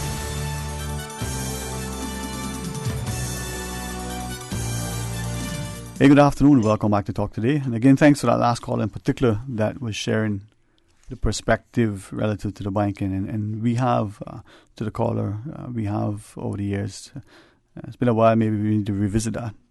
Reached out to the Banking Association to try to set up a little series, you know? Actually, not just the Bankers Association. That needs to come from the legislative body. There's a Minister of Financial Services.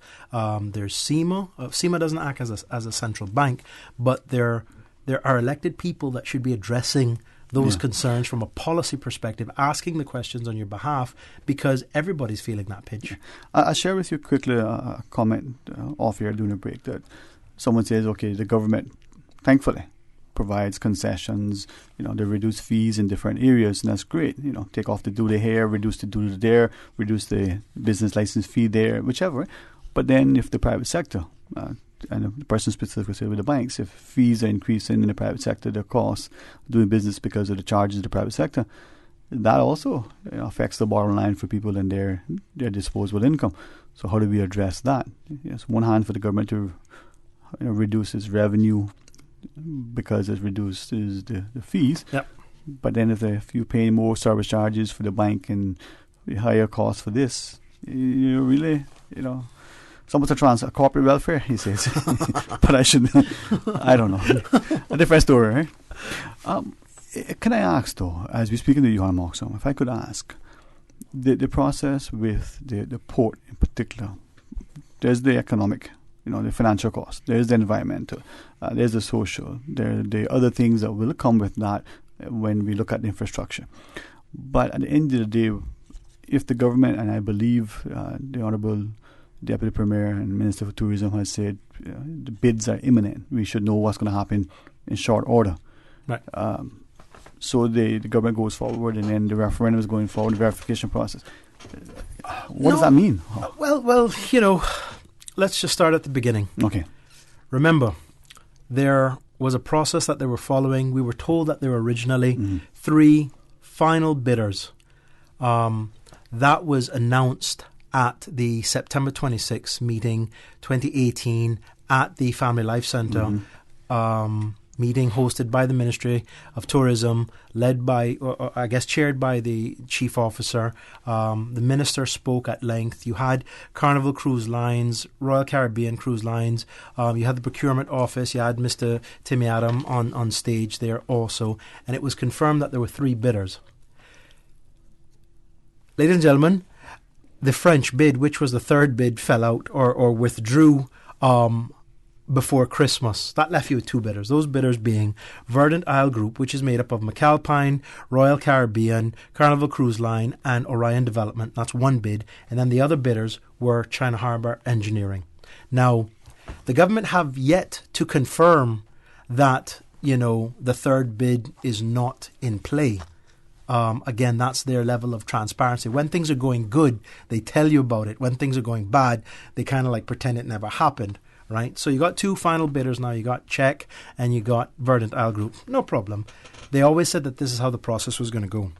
But in light or despite the sort of announcement yesterday that the preferred bidder would be announced in 3 weeks, it's important to understand that that is not the end of this process. That is merely the or the preferred bidder, and then government has to go through a rigorous process with them to negotiate what it's all supposed to look like. Again, remember, it's important to understand that you're going to have an updated environmental impact assessment. That updated environmental impact assessment goes out for public consultation. It's important to have an updated environmental impact assessment because the original environmental impact assessment, called an EIA, was effectively about the old design where they weren't building or where they weren't dredging in deeper waters. That was much closer to the shoreline, but the design changed, and the government thankfully had enough sense to recognize the concerns of the people then. So they've gone up with that. But there needs to also now, as a result of this preferred bidder being named, there needs to be an updated business case. These items were announced, and the public was told by the minister and his ministry team and the procurement office at that meeting on September 26th at the Family Life Centre how the process would play out. So just because Minister Kirkernel stands at the Kimpton Ballroom and says in 3 weeks we're going to have a preferred bidder, that's just the next stage that they're into. As a result of that, it's important for the people to understand CPR Cayman will not be deterred. We are assessing all options, all legal options. We are collecting signatures still for the petition, and the process continues because until the verification process is concluded, the government claim that they will not acknowledge the petition, even though Cabinet have directed the elections supervisor or the elections office that there has to be a thorough process. Remember, they're ignoring the petition, but they're directing how the verification process should go. It's a play on words and it's a double meaning, and it's the cutest example of the politics involved if you're not paying attention. But all of those reports, all of those items that I spoke about, the updated EIA, which then needs to go to public consultation, the updated business case, including the cost of the environmental mitigation and so on and so forth. All of those things cost money, so that has to form part of the final number that the government claim the project will cost. So when the government tell you that it's only going to cost 210 million, you got to understand that there's other things to be tagged on to that they're deliberately not telling you about, which is fine because they don't want to own how big this project is. And again, let's go back to this. Is there anybody in the current administration, from the Premier to the Deputy Premier down to the most junior member on the government bench, with a proven track record of successful project management where a project was delivered on time, on budget, without any sort of real issues? From my reading, from my understanding, the answer is no. If you doubt it, look at the current airport. The budget for that was 55 million. They're now north of 80 million. All right. Let's go back to the bigger thing. There's the Clifton Hunter School, 110 million, when the budget for that was 60 million. Again, but initially it was what, 30 million, right? No, it was 60 million per school. But you don't have to believe me. The numbers are there. Johan Moxham isn't making this up because I'm bored or I'm a troublemaker or I'm a political wannabe. I actually read everything that they put out. I read every report. But here's the good thing.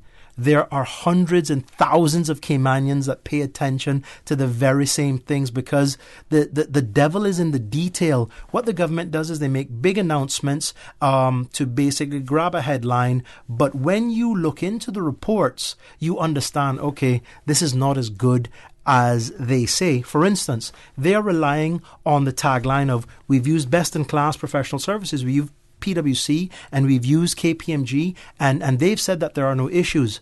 Ladies and gentlemen, I've read the reports multiple times. There are significant issues that are highlighted with disclaimers by the said service providers. So it is irresponsible and disingenuous for the Deputy Premier, the Premier or any member of Cabinet or the senior ministry staff to say all is good and we should proceed based on a green light.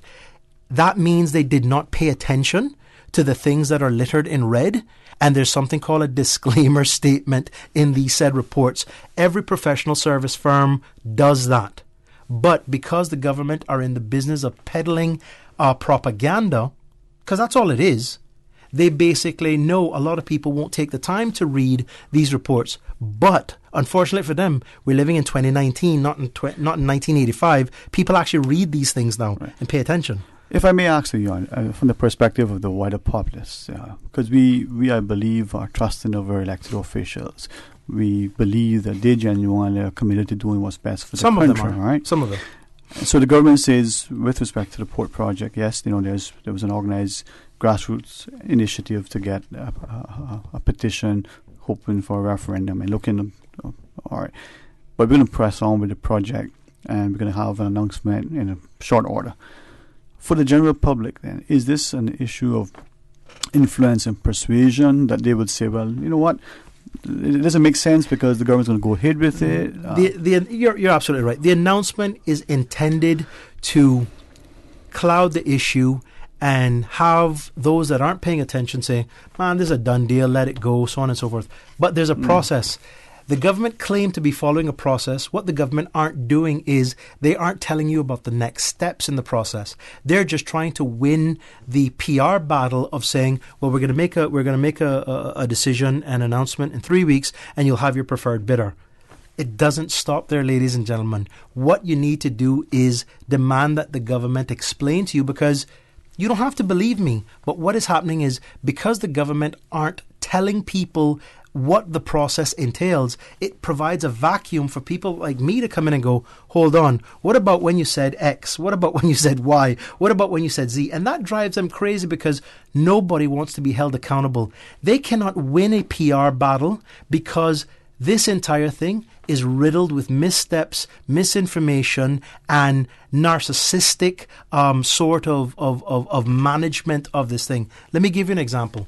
The Premier of the country refuses to acknowledge or address or answer that this project is a matter of national importance. He was asked by the Leader of the Opposition, Honourable Ard McLean, on the floor of the Assembly as to his views on that. He refused to acknowledge this being a matter of national importance. Yet the government are sponsoring radio, television, multimedia ads with the acting director of the Port Authority telling the country we need a new port because the port's falling apart, and if we don't get it, we can't bring in this and we can't bring in that, we can't do this.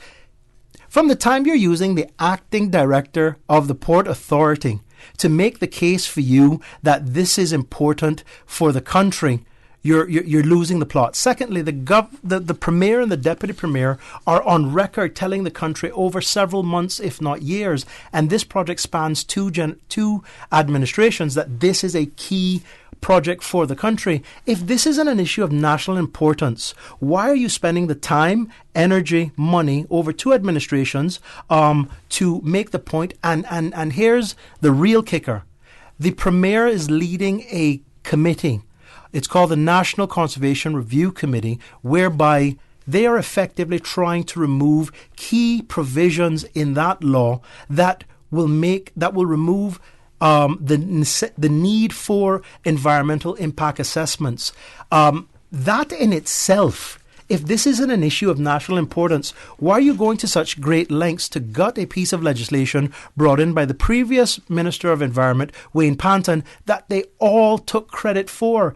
The PPM led by this leadership team here took all the credit for passing the National Conservation Law, but then when it was politically expedient for them to do so, apparently it's a ridiculous law and it needs to be changed and so on and so forth. But the provisions in the law are what they're getting at, because that law helps define what national importance is. Anything to do with the environment is an issue of national importance. Digging up Georgetown Harbour, Hogstye Bay is an issue of national importance. Yet the Premier refuses to acknowledge that, and the cabinet members are all going along like little chicklets or ducklets or whatever you want to call them, following. It's the blind leading the blind, because it's all based on misrepresentations of facts. Right. When we come back, then let's ask about the verification process. There's an email I would like to read, and we continue our discussion with Johan Moxham. Radio K-Man. Radio K-Man's newsroom. These are the biggest stories right now. Cayman's history will be brought to life this month thanks to two upcoming events hosted by the National Trust for the Cayman Islands. This Saturday, all are welcome to visit the Old Savannah Schoolhouse between 9 a.m. and 11 a.m. for an exclusive open house event and walk down memory lane with the classroom which once served the Cayman community for 41 years. Admission to the event is free of charge, and on June 25th, the Trust will join forces with the Cayman Islands Seafarers Association for a historical discussion with Cayman's seafarers in honor of the Day of the Seafarer. Check out National Trust's Facebook page for more. In news elsewhere, people fighting in queues for water, many unable to take showers, and hotels warning people about water usage. This is the situation in India's sixth largest city after its 4 reservoirs ran dry this week. And while there is a little water still available, it's not clear how long it will last. As a result, most of Chennai's more than 4 million strong population is now relying solely on government tankers to provide their water. Others are paying large sums of money for private companies to supply water to their homes. Even then, it can take up to 4 days for the tanker to arrive. And a case can be made that Jeopardy savant James Holzhauer is one of the year's biggest TV stars, although a short-lived one. An estimated 14.5 million people watched him on June 3rd when the professional gambler from Las Vegas lost for the first time after 32 consecutive wins and over $2.4 million in prize money, the Nielsen company said. He left with the 16 highest one-day scores in the show's history. Those are your latest updates here on Radio Cayman. I'm Shanda Gallego. Radio Cayman, the voice of the Cayman Islands. What's happening in your community?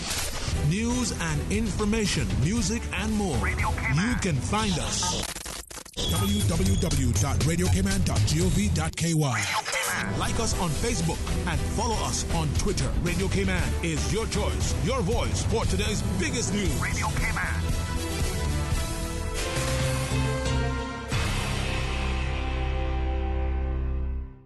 Talk today.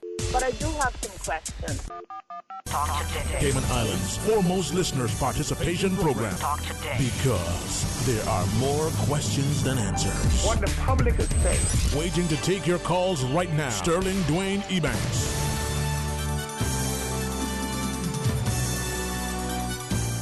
Hey, good afternoon. Welcome back to Talk Today in the studio. Good company, Johan Moxon. The phone lines are open if you are able to call and we answer and hear you and we can get you in line. And it's all good. Get a chance to share with you. Johan, here's an email. The person says it is in relation to the verification process. I should put on my glasses because this one is written in such a small font. And you can't take the screen and magnify it like you can with your smartphone, right? So, all right, this one says it is very simple to do a match. So just match the signatures with the voter's card in the elections office in the presence of a JP or JPs. Those suspicious ones, if any, would have then you have the people come in and sign and verify with what is on record. End of matter. But knowing government, it is a simple way to delay the process. No, again, let's not just be addressing concerns or voicing concerns. I'm prepared to offer what I think are viable solutions. I think the author of that email is onto something, because if the threshold is 5,289 registered voter signatures that need to be verified in order to trigger the referendum, the elections officer on record is saying that they have sample signatures for some persons on file. Those before 1996 they don't have. That's fine.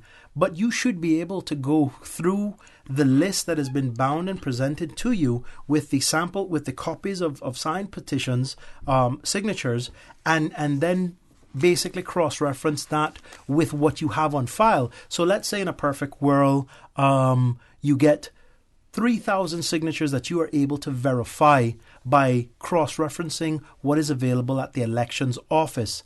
That would then minimize the need to go to door, and it still represents a thorough confirmation that the individual that signed the petition is the individual on the electoral register, so on and so forth.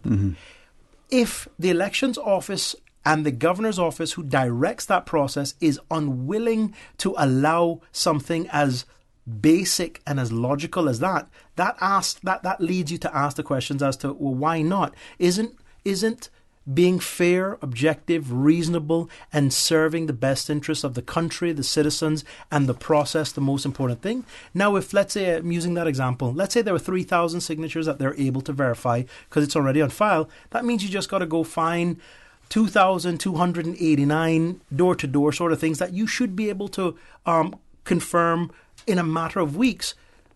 That's a practical solution. And anybody that isn't into practical solutions, you have to ask, well, what's your definition of a thorough verification? Because if Johan Moxham signs the petition and you have my signature on file and my electoral register card on file, you can call me up and go, Johan, did you sign the petition? Yes, I signed the petition. It's clearly stated. That's my signature there. You have my signature on file. Boom. Right, like the bank. I want to ask you more about that, but we do have a call, though, okay. And I certainly appreciate it. Let's get to them. Good afternoon. You want to talk today? Good afternoon, Dean. Hey, good afternoon, man. How are you today? Okay, and good afternoon to Mr. Johan Moxham. Good afternoon, sir. Always good to hear you. Okay. Are you you're a member of the CPR? I don't think it's I'm involved in CPR. We don't have an official sort of like membership role or anything like that. We're a group of concerned citizens who basically come together because we have collected concerns about the way this project has been promoted, and now we're definitely concerned with the process, because there is no legislation, no guidelines, and everybody seems to be making best efforts to make this up as they go along. I understand that there needs to be verification, but verification should be based on something. And right now we're not sure what that is, because no one will tell you in writing, And more importantly, there is no legislation to guide you. You could easily use random sampling, and you could do as the last author said. But, apparently that isn't thorough enough. But what is thorough is you need to verify to ensure 5,289 signatures, and you should use all means necessary to do so. Okay. Well, I have a suggestion, and I think it's the right way to go about this. If you all are serious about winning this battle, Mr. Keith, Mr. Keith, may I finish, please? Let me finish, please. Yeah, I can't hear you. That's why I'm saying that. Okay, let me finish, please. My suggestion to you all is to get as many JPs as you can from each district and go around with these JPs to these individuals who have signed this petition, and let those JPs be a witness while you all are doing this to prove that the individuals whose signatures are on that piece of paper, that these JPs are able to be witnesses when you all go around to prove that these people did actually sign these papers. And in that way, if the government comes and says, well, such and such an amount of people we have found out that they did not sign these papers, but you all have witnesses such as JPs that went around with you all and prove that these people signed these papers, then if you all have to take this to court, I think you all have a great chance of winning this situation that is going on here. But I have something to say when it comes to Mr. Moses Colonel. I find that man to be very disrespectful when it comes to people bringing opinions or bringing forth things to him that will make the country a better country and also a safer country. He acts as though he'll do things if he wants to, not if he needs to. And he'll do things at his time, not if they need to be done immediately. And I think he has a big part to do with trying to get the government to build this port. Whether you all, and like I told you yesterday, I'm a God-fearing individual. And it's my belief that God actually helped you all, or helped us rather, because I signed it too. God actually helped us to get enough signatures to stop this port from being built. But if the government goes ahead and builds this port, even after we got the right amount of signatures to stop it from happening, there's going to be some serious consequences in Georgetown when it comes to that ocean. That ocean will destroy Georgetown. And the government will have some serious regrets after that happens. And if it's going to happen, if they build that port, the ocean will destroy Georgetown. And that's a fact. But like I said, Mr. Moxham, if you all are serious about winning this, you all have to do as I suggested, get these JPs to go around with you all. Yes, it might be hard to go back to all these individuals again to prove these signatures are right, but if you all do so with JPs there with you as witnesses, you all have a great chance of winning this. Even if the government comes with things that are not correct, such as saying, well, this individual and this individual did not sign it, but you all have witnesses such as JPs that wait with you that can say, I'm sorry, but this individual did sign this. Mm-hmm. Yeah, thanks very much, man. And you on to that point, then, if I could ask, there have been those who have publicly and certainly privately posed the question. This process, there's no question that people want to verify so that it's valid, that we know it's legit. But if we do it in... Sorry, just let the record reflect that there's nobody involved with CPR Cayman that objects to the principle of signature verification. Right. That is not the issue. No. There's many ways that the verification can take place. And I think we're prepared to offer, and we have made suggestions as to how that can be achieved. But I don't want anybody to think that CPR is objecting to a verification process, because that would be factually incorrect. Okay, well, thanks for clarifying, but hopefully that's not the perception. But the question is, there's some people who have suggested that if now, because they want an impression that this would be somewhat of a confidential nature, goes to the elections office. And there's a fear, and I've had this from a number of people. Yeah, nothing is confidential. Fair enough, right? But I've had a number of people who say, well, could they be intimidated? You have officials come into you, Mr. John, did you sign this petition? They may be, Listen, the short answer is yes. But that speaks to the character and the intent of the individuals, especially elected individuals and their proxies or agents. Right. And the reason why I asked that is that I didn't think anything of the comment when I made it. Mm-hmm. The caller just shared he signed the petition for the referendum.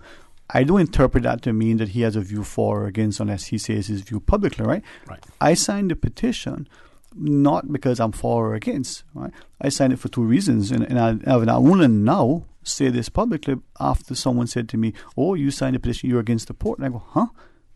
I signed it because I champion and respect and value the democracy.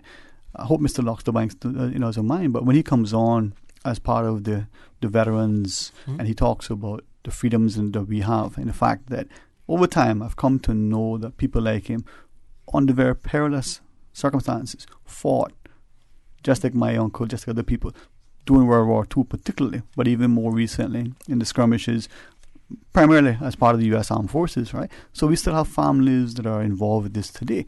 I take the democracy and our right very seriously. Now, my signing the petition, to me, honestly, maybe I should have thought about it. I didn't think that it would indicate that I'm for or against. It just meant that I value my democracy. I say that because there are people now who've said, but boy, I signed a petition and they come around, just like some people who I know did not sign because they didn't want to be given a perception. Right now, the environment and the atmosphere of intimidation by elected officials, senior management within the civil service, persons that are hardline supporters of political factions, because you can't really say that there's parties anymore. Because once green were merged with red, that kind of... You did art, green and red makes what color? Purple, I think. Okay. Bruce? I'm not even sure. Yeah, me I'm either. colorblind, there you go. But I say all that to say this. The intimidation factor and the fear of repercussions that people are concerned about is real. That is not a perception. Sterling didn't say it or make it up. Johan didn't say it and make it up. Miss Susan didn't say it and make it up. It is the environment that exists because of the way the politics plays out. When you have an administration that is prepared to ignore the views of over 25% of registered voters, and they are being dismissive out hand of that 25%, what do you think they will do to any individual that they think is being disloyal to them? Intimidation in Cayman comes in various forms, but what we need to do to counter that is this. Record it, get it in writing, go public with the attempts to intimidate you, because nobody in Cayman likes that spotlight where they're called out and they're exposed for doing nefarious activities. If I am the subject of any form of political intimidation, of any form of political persecution, I will sue any and all persons involved in that process until I'm Stuart Kernahan rich. Okay? Stuart Kernahan walked away with a settlement of $7.25 million from the Cayman Islands government because they went after the wrong guy and they botched that entire operation. Until people in the Cayman Islands understand that you must sue, expose and defend your rights and your name and your property and your family, then they're going to always try to embarrass you and intimidate you. But the important thing is strength in numbers.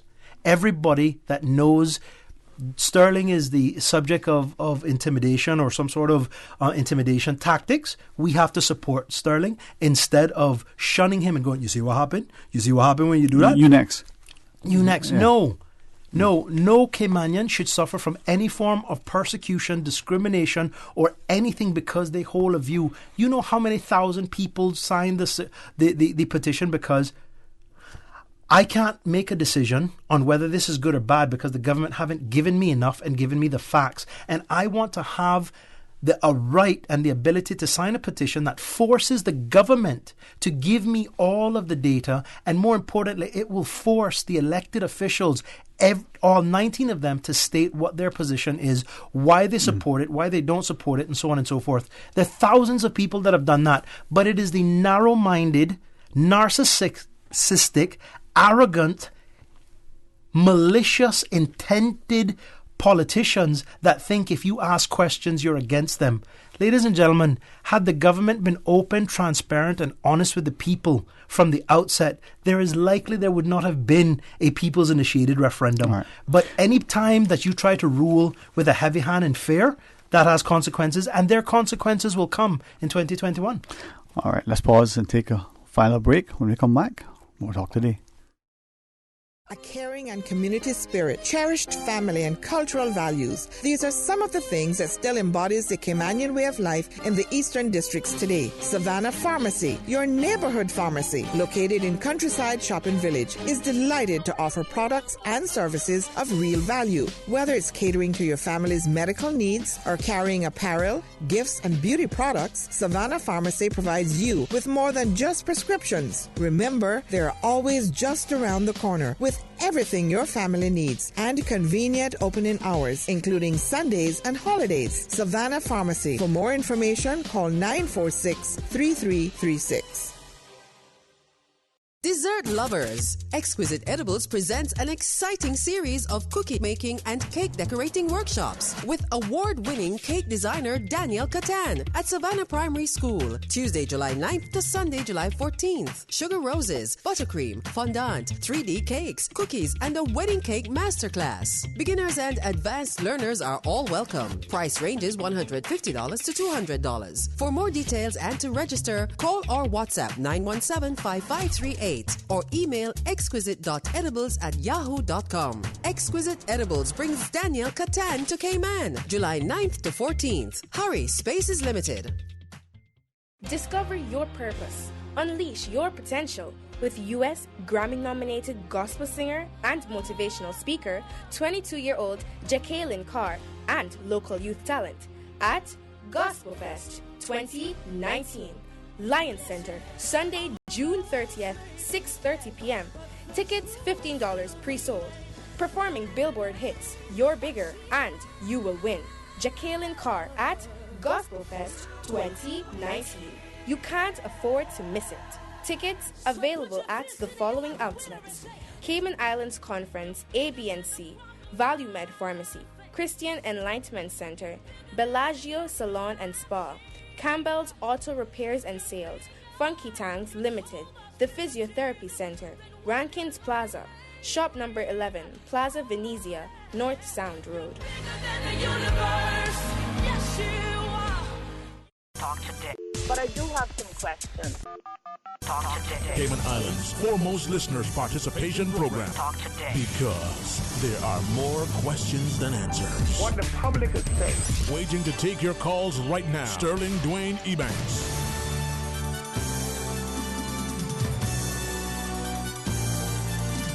Hey, good afternoon. Welcome back. Thanks for joining us. And in the studio, Mr. Johan Moxham is our guest.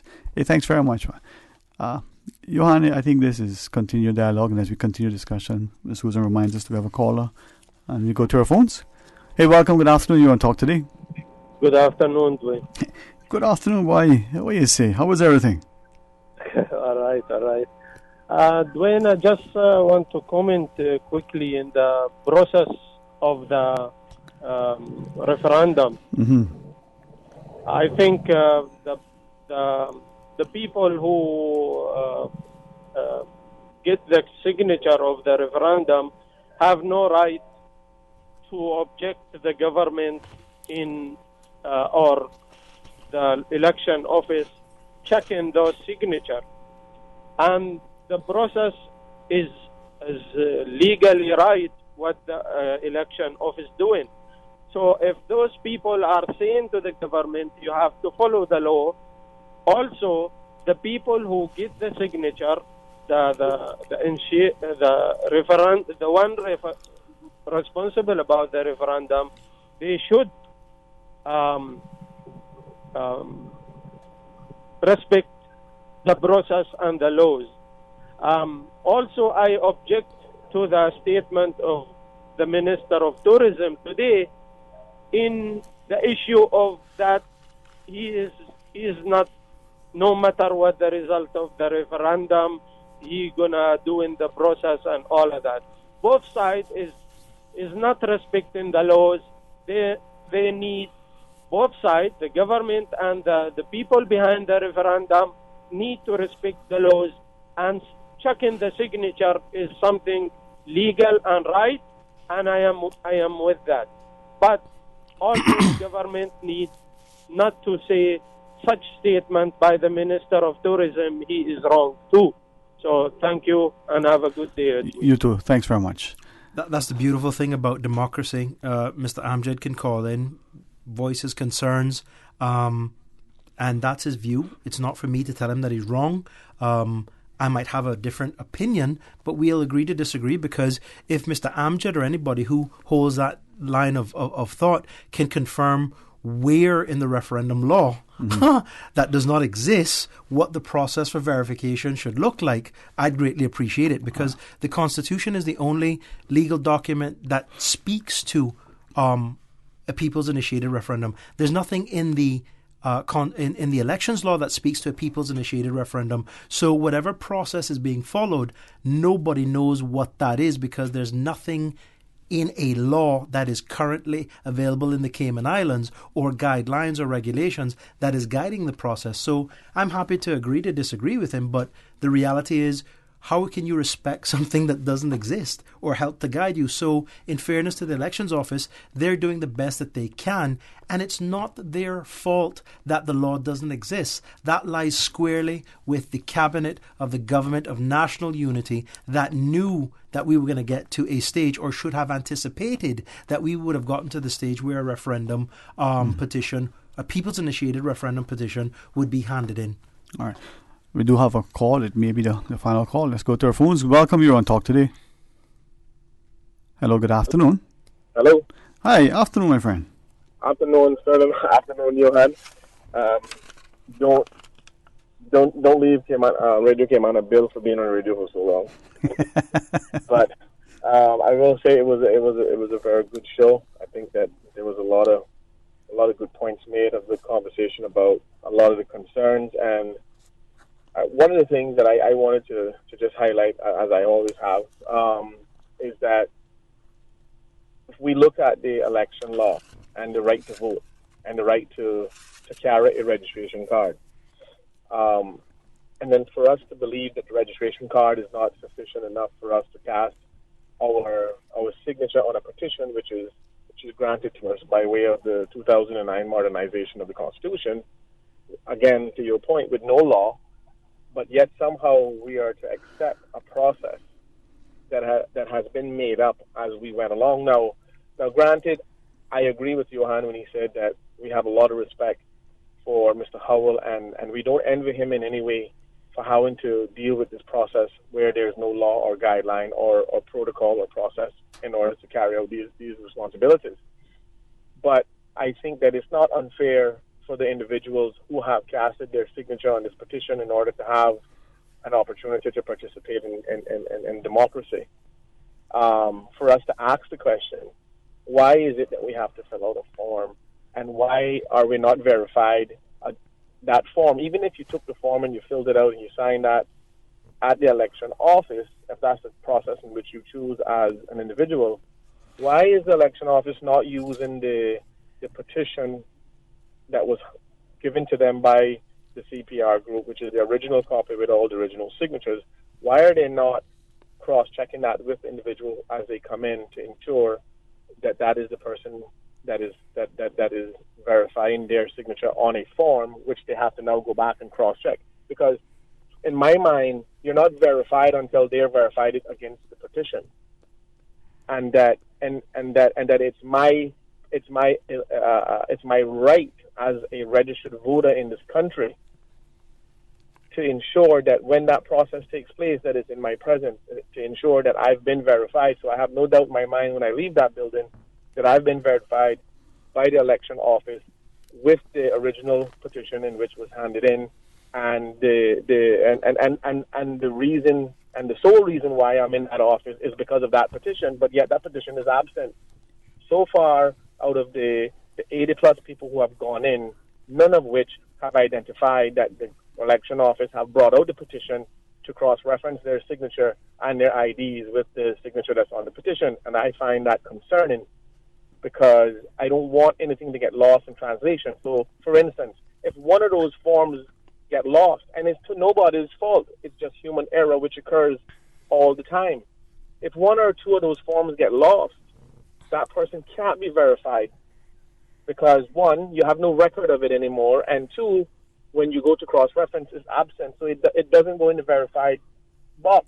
And I have concerns with that. So I think there are legitimate concerns. I think that the Attorney General, the Governor, all of those persons who are in a position to clarify this matter in terms of the legality of how they arrived at this process and why this process is even necessary, because one would think if you go to the election office with your voter's registration card, which is an authentic piece of a document that is issued by the election office, one would find it hard to believe that the election office couldn't accept that as an identification source to verify your signature on a petition that they have possession of.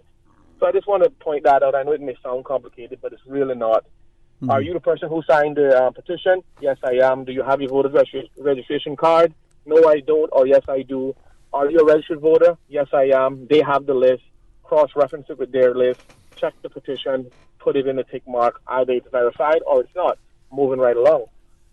But it's for me, it's confusing why the individuals who are in a position to clarify this has not yet decided to have a public meeting or come out with a press release other than, oh, we trust the election office and we trust the integrity and we trust that they'll do a robust job and a fair job and they'll do it quickly. And yes, we want to believe that, but the process that they have decided says something completely different. So please, someone in the position of power who have the authority, can you please clarify how they have come to this position? What was the legal advice given, if there was any at all? Who gave the advice? And why do you think that's the best step forward? And where in the UK or anywhere in the world which they have found something that they could set precedent with that in order to formalize that decision? That's just how I want to feel comfortable moving forward personally. You guys have a good one. Hey, thanks very much, man.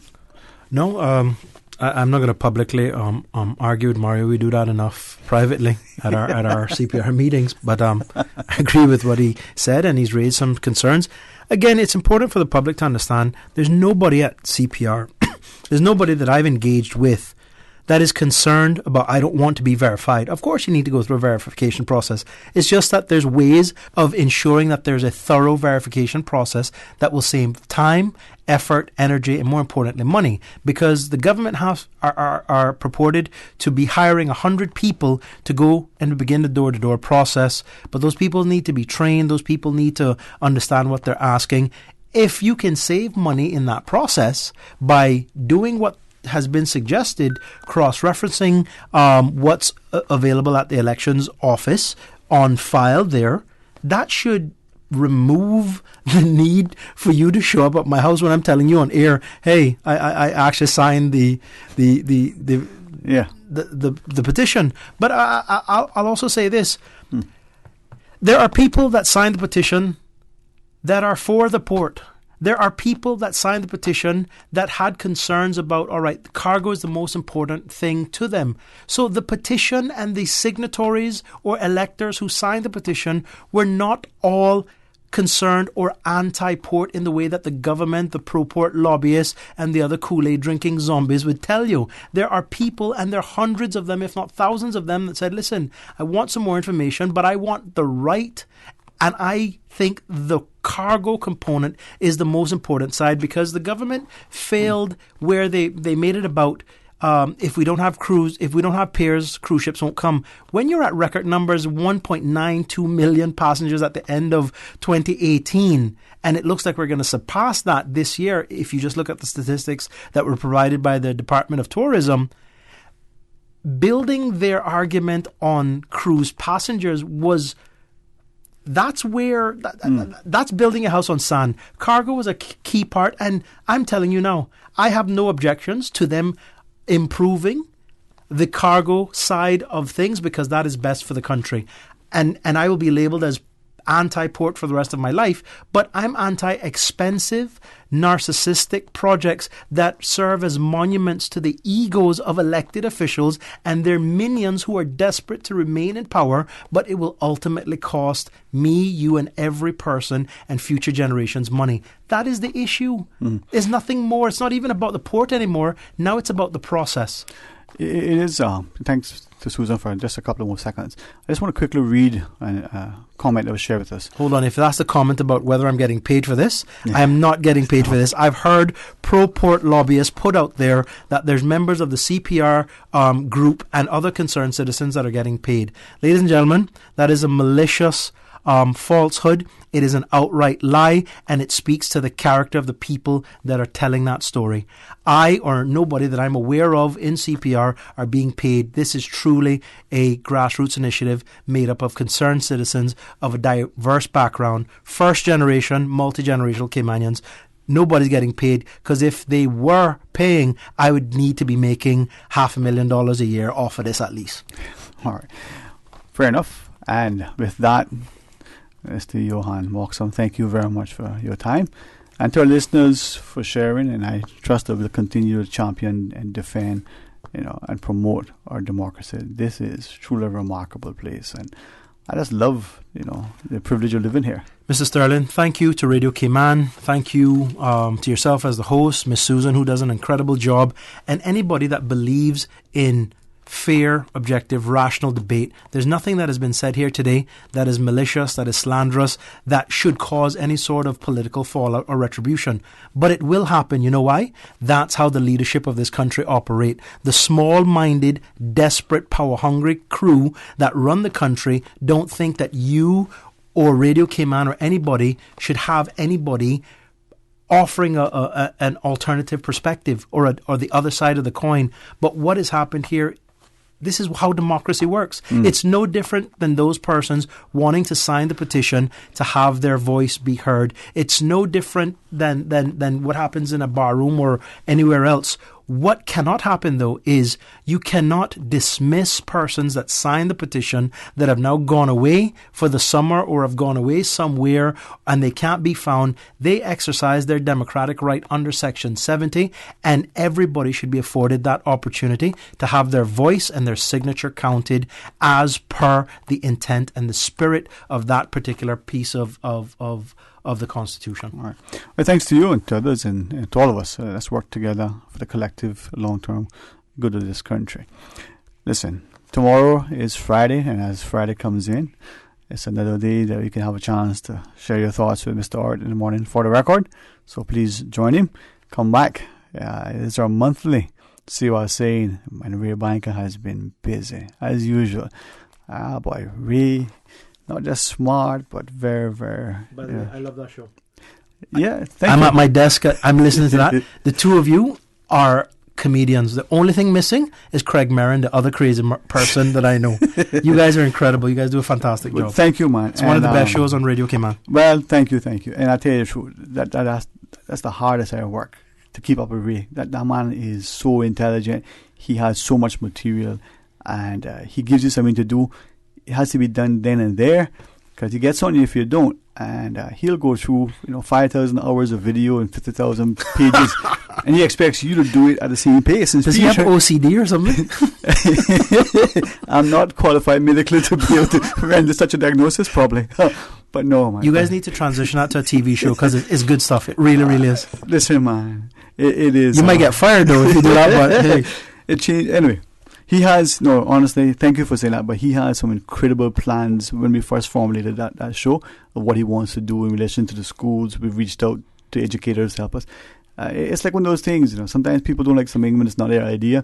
They find ways to hinder and hamper instead of working together. But I'm really grateful. Last comment from me. The best part of the show? It speaks to Cayman culture, and we are now inundated with so many other things that our culture is being shrunk and it's being ignored. But the stories, the jokes, the verbiage, it is the quintessential Caymanian-ness that makes us unique.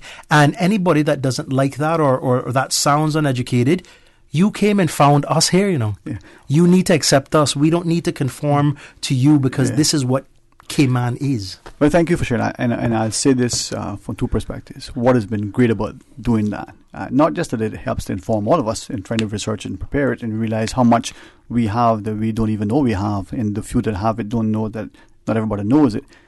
There are people, foreign nationals who are new to the country, who've been here for a long time, who share what you shared, who love it, who are learning it, and who are enjoying it, who are embracing it. And that's great because that makes us much more inclusive. But secondly, it reminds us, take for instance Corn Turtle, right? Just because of that one show on Corn Turtle, how many people have had, one, an opportunity to enjoy Corn Turtle recently, and two, have conversations about, I haven't had Corn Turtle in a long time, where can I get some? Just that one thing. Very significant. It's an educational program brought to you by Jokers. It's fantastic. Serious Jokers though. All right. That is what makes us who we are. Thank you for helping us to make this country safe, stable, secure. And even when we disagree and have difference of opinion, we're more alike than we are different. And healthy discussion, healthy discourse and debate, what makes us interesting, man. I mean, I suppose you looked in the mirror every day, you saw somebody handsome like me looking back at you. You wouldn't want to see that all the time, do you? I'm just kidding. Susan laughs, but I read on her really shines today. Tomorrow, trust that you'll be with us. Until then, be blessed. Talk Today is brought to you by Fidelity Bank. For all your banking needs, visit fidelitygroup.com. Fidelity, we're good for you.